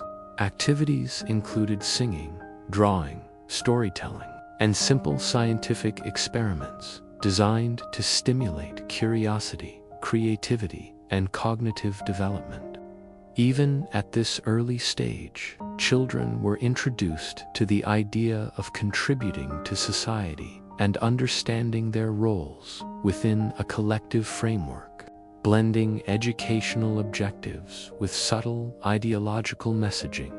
Primary and secondary schools built on this foundation, providing structured instruction across a range of subjects, including mathematics, Russian language and literature, history, science, geography, and physical education. Each subject was infused with socialist interpretation, ensuring that knowledge was framed in ways that reinforced collective ideals and historical narratives favorable to the state. History lessons emphasized the achievements of the Russian Empire, revolutionary heroes, and the triumphs of socialism, while science and technology education highlighted industrial progress, innovation, and the contributions of Soviet scientists and engineers. Students were encouraged to think critically within approved frameworks, developing analytical skills while absorbing the moral and ideological lessons embedded in curricula. Youth programs were tightly integrated with the educational system, providing structured activities, socialization opportunities, and ideological reinforcement. Organizations such as the Young Pioneers and later the Komsomol engaged children and adolescents in a wide range of activities, including sports, cultural performances, community service, and ideological education. Membership was widespread and often seen as a rite of passage, marking a child's transition into responsible citizenship and aligning personal development with state objectives.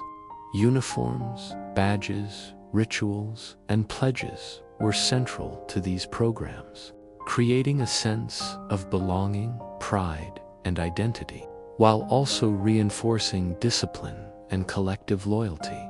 Schools emphasized both academic and practical skills. Students participated in hands-on workshops, laboratory experiments, agricultural projects, and technical training sessions, preparing them for future careers in industry, science, or administration.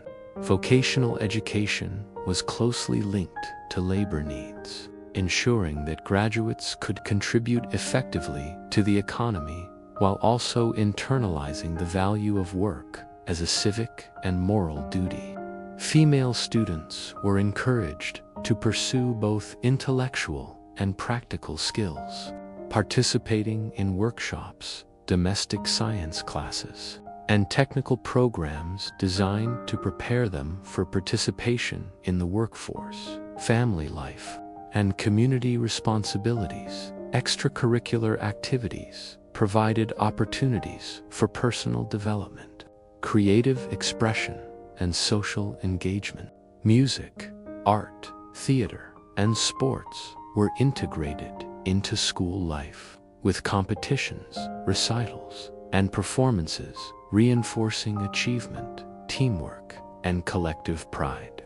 Science clubs, reading circles, and literary events fostered curiosity, critical thinking, and cultural awareness, while also providing a structured framework for supervised engagement beyond the classroom.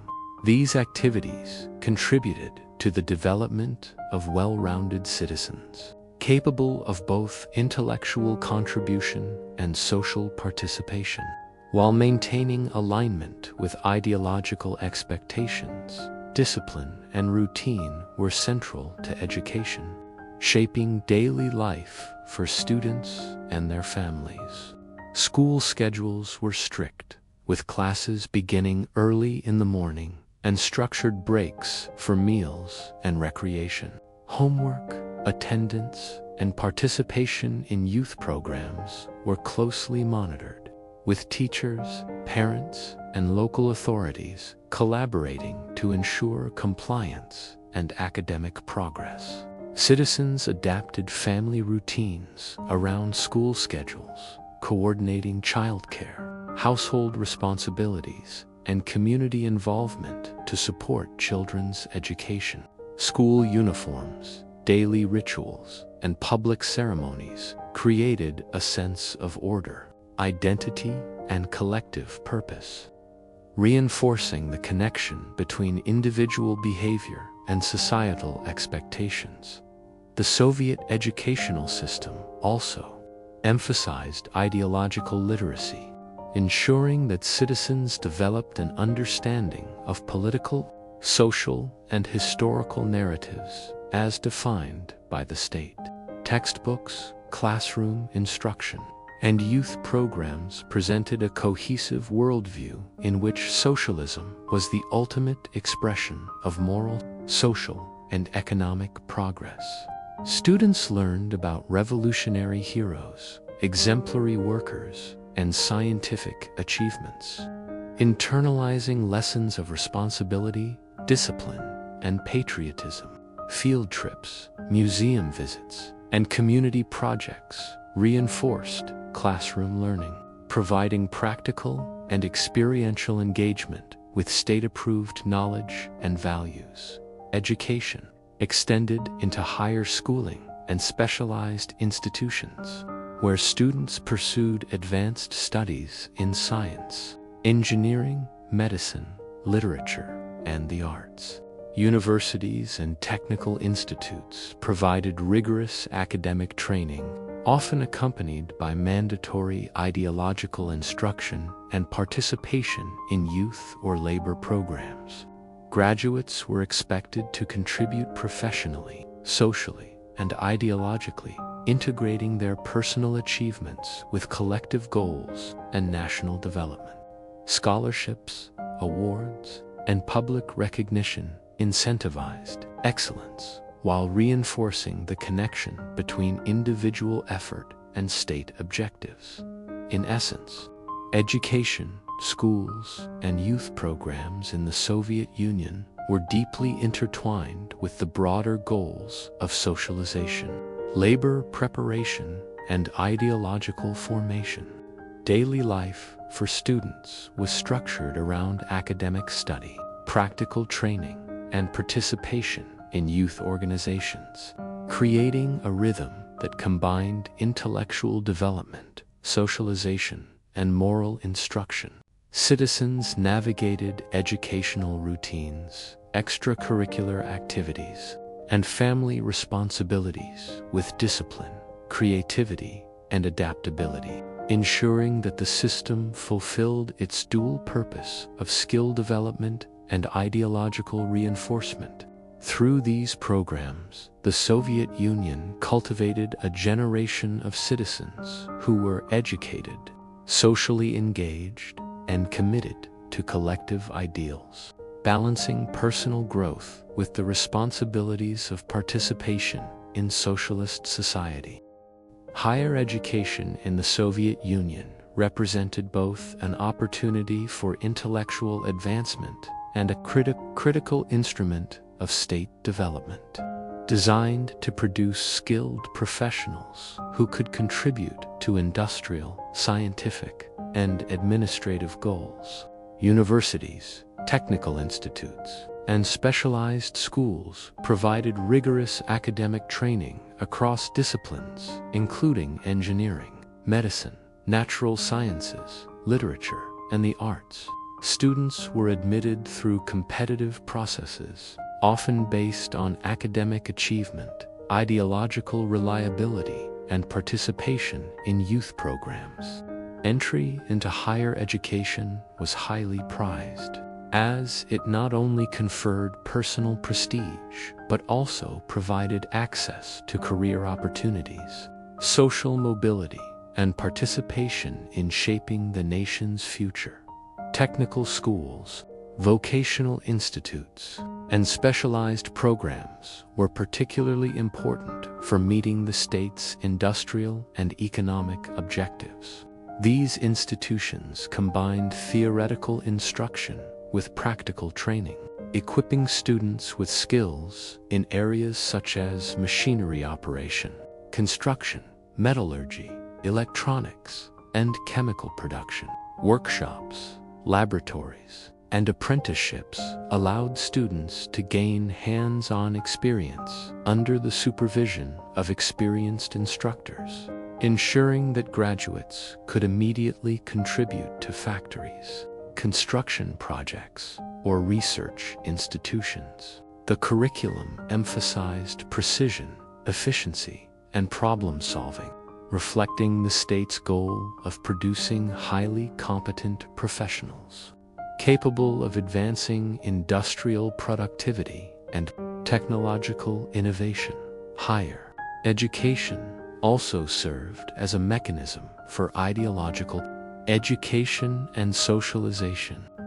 Students were expected to participate in political discussions, attend lectures on Marxist-Leninist theory, and engage in collective activities that reinforced socialist values.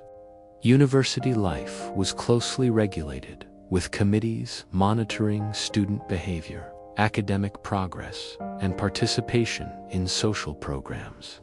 Recognition, awards, and opportunities for leadership within student organizations were linked not only to academic performance, but also to ideological conformity, fostering a sense of responsibility, discipline, and loyalty to the state. Youth organizations, such as the Komsomol, played a central role, integrating students into broader networks of social and political engagement, and providing channels for career advancement and public recognition. Daily life for students in higher education was structured and demanding. Academic schedules were rigorous, with lectures, laboratory sessions, study groups, and exams occupying the majority of weekdays. Students living in dormitories or shared apartments coordinated domestic responsibilities, meals, and study routines with fellow residents, creating a community-oriented environment that emphasized mutual support, collaboration, and collective discipline. Recreational activities, including sports, cultural clubs, and volunteer work, were integrated into student life, balancing academic obligations with personal development and social engagement. Citizens learned to manage time efficiently, cultivate self-discipline, and develop collaborative skills, all of which prepared them for professional roles and responsibilities within the socialist state.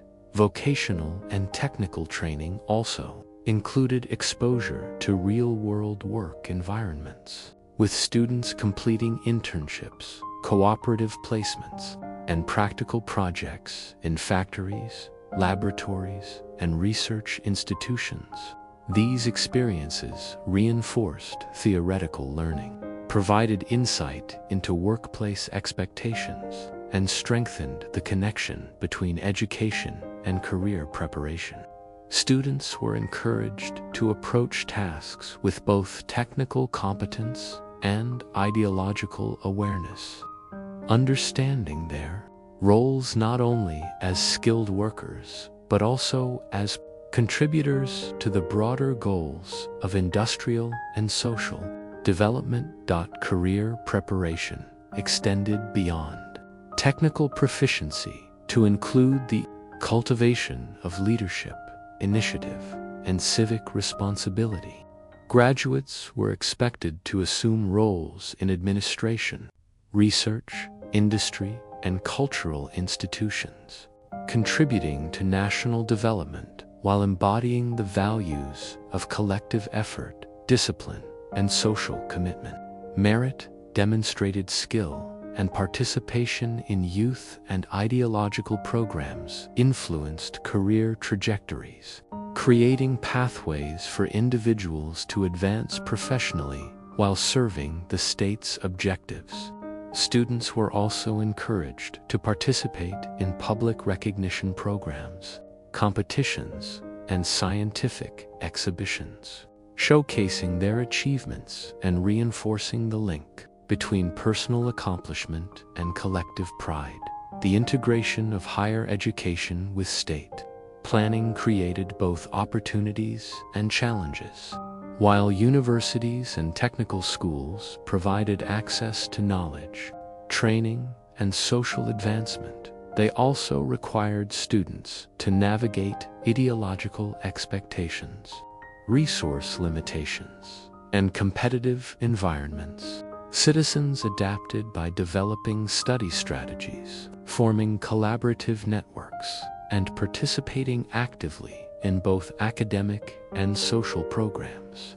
The balance of intellectual growth, professional preparation, and ideological alignment was central to daily life, shaping students' experiences and fostering resilience, creativity, and commitment. Gender participation in higher education was emphasized, with women encouraged to pursue fields in science, engineering, medicine, and administration alongside men. Educational programs were designed to equip female students with both professional and practical skills, preparing them for dual roles in the workforce and family life. This approach reflected the Soviet commitment to gender equality in principle, while also navigating the realities of societal expectations and labor demands. Women in higher education participated fully in academic, vocational, and social programs, contributing to research, technical projects, and collective initiatives while building expertise and professional identity in addition to domestic goals. Higher education in the Soviet Union was tied to scientific innovation, technological advancement, and international prestige. Universities and institutes served as centers for research in physics, chemistry, engineering, medicine, and space exploration, producing scientists and engineers whose work contributed to the nation's industrial, military, and technological competitiveness. Students participated in laboratories, experiments, and research projects that had tangible implications for industrial output, scientific knowledge, and national reputation. This integration of education with innovation highlighted the practical and ideological significance of higher learning, demonstrating how individual academic achievement contributed directly to collective progress. In essence, higher education, technical schools, and career preparation in the Soviet Union were designed to produce skilled, disciplined, and ideologically aligned citizens capable of contributing to national development. Academic rigor, practical training, ideological instruction, and social engagement were tightly integrated into student life, shaping daily routines, personal development, and professional pathways. Citizens navigated these systems with diligence, adaptability, and collaboration, balancing intellectual growth, career preparation, and participation in youth and ideological programs. Through this integration, the Soviet Union cultivated generations of professionals who were technically proficient, socially responsible, and committed to the collective ideals of socialist society, blending personal achievement with national objectives in a highly structured educational framework. Adult education in the Soviet Union was considered a vital component of both economic development and ideological reinforcement, reflecting the state's commitment to cultivating a skilled, informed, and socially responsible populace. Programs targeted citizens of all ages, aiming to improve literacy, technical proficiency, vocational competence, and ideological understanding. Lifelong learning was promoted through institutions such as evening schools, technical courses, professional institutes, and workers' clubs, providing opportunities for career advancement, skill acquisition, and personal enrichment. Adult education was closely linked to the broader objectives of industrial growth, social mobility, and the cultivation of a citizenry aligned with socialist principles, ensuring that learning extended beyond childhood and formal schooling into every stage of life. Evening schools and correspondence courses offered practical solutions for continuing education while balancing work, family responsibilities, and other obligations. Evening schools provided structured classes in subjects ranging from literacy and mathematics to technical skills, foreign languages, and professional training. Students attended lessons after completing their work shifts, demonstrating commitment to self-improvement and professional growth.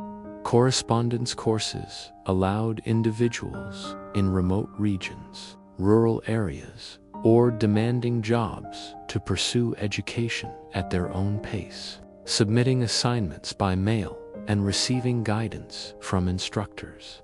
These methods extended educational opportunities to citizens who might otherwise have been excluded due to geography, employment, or family obligations. Reflecting the state's emphasis on accessibility and skill development, vocational training and professional development programs were central to adult education, especially in industries critical to the nation's economic objectives. Factories, collective farms, and state enterprises organized courses to improve efficiency, introduce new technologies, and update worker competencies. Training programs ranged from short workshops to multi-year certifications, covering areas such as mechanical repair, electrical engineering, metallurgy, agriculture, and administrative skills.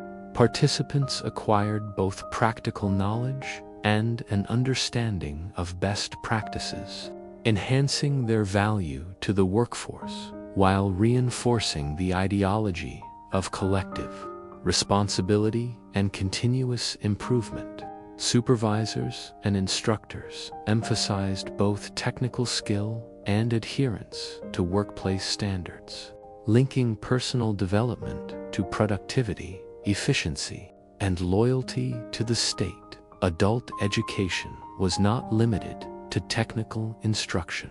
Ideological training and cultural literacy were also integral components. Workers and professionals were encouraged to study Marxist-Leninist theory, Soviet history, literature, and political economy as part of lifelong learning programs. Community centers, workers' clubs, and local cultural institutions hosted lectures, discussion groups, and reading circles, creating spaces where citizens could engage intellectually while strengthening their ideological alignment.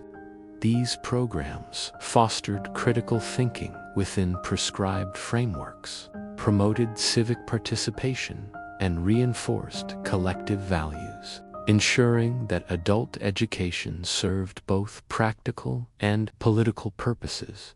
The state actively encouraged participation in professional development programs through incentives, recognition, and integration with career advancement opportunities. Workers who completed additional training, demonstrated mastery of skills, or excelled in professional courses often received promotions, awards, or public acknowledgement. These incentives reinforced the notion that continuous learning and skill enhancement were not only personal responsibilities, but also contributions to societal progress and national achievement. Citizens understood that lifelong learning could improve economic security, social standing, and community influence, motivating active engagement in education at all stages of life, even in rural areas. Adult education played a crucial role in bridging gaps in literacy, technical knowledge, and professional skills. Collective farms, for example, organized evening classes, workshops, and study groups to teach modern agricultural techniques, machinery operation, and best practices in crop production and animal husbandry. These programs allowed rural citizens to increase productivity, adopt new methods, and participate more fully in the state-directed agricultural economy. Adult education also included cultural and ideological components, with lessons in local history, literature, and political theory reinforcing a sense of identity, shared purpose, and alignment with national objectives. Lifelong learning extended into informal education as well, with citizens pursuing knowledge and skills through reading, self-study, and participation in local, cultural, or professional organizations. Libraries, community centers, and workers' clubs provided access to books, magazines, technical manuals, and educational programs, enabling individuals to continue learning independently. Citizens were encouraged to engage in personal enrichment alongside formal training, fostering curiosity, creativity, and intellectual engagement. This culture of lifelong learning contributed to both personal fulfillment and professional competence, reflecting the Soviet ideal of a well-rounded, informed, and capable citizenry. Professional development was closely linked to the state's broader economic and industrial goals. As technology advanced and production methods evolved, workers needed to adapt to new machinery, processes, and organizational systems. Continuous education ensured that the workforce remained competent, efficient, and capable of meeting ambitious production targets. Training programs also emphasized quality, precision, and adherence to safety standards, preparing citizens to navigate the complexities of industrial, agricultural, and administrative work. These programs often combined classroom instruction, hands-on practice, and supervised experience, creating a holistic approach to skill development and professional readiness. Adult education also reinforced social cohesion and collective identity. Study groups, workshops, and community learning sessions fostered interaction among citizens, creating networks of mutual support, mentorship, and shared knowledge. Participants exchanged practical advice, problem-solving techniques, and professional insights, while also developing relationships that strengthened community bonds. These interactions contributed to social stability, cooperative behavior, and a sense of belonging, integrating individual learning with communal engagement and shared responsibility. In essence, adult education, lifelong learning, and professional development in the Soviet Union were designed to create a skilled, adaptable, and ideologically aligned citizenry capable of contributing to national development. Programs were accessible, structured, and diverse, covering technical skills, vocational training, ideological instruction, and personal enrichment.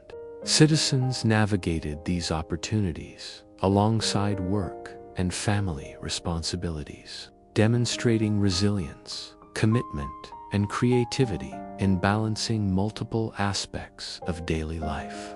Through these initiatives, the state cultivated a population that could adapt to changing economic and technological demands, maintain ideological awareness, and participate actively in societal progress, ensuring that education extended throughout life as both a personal and collective responsibility.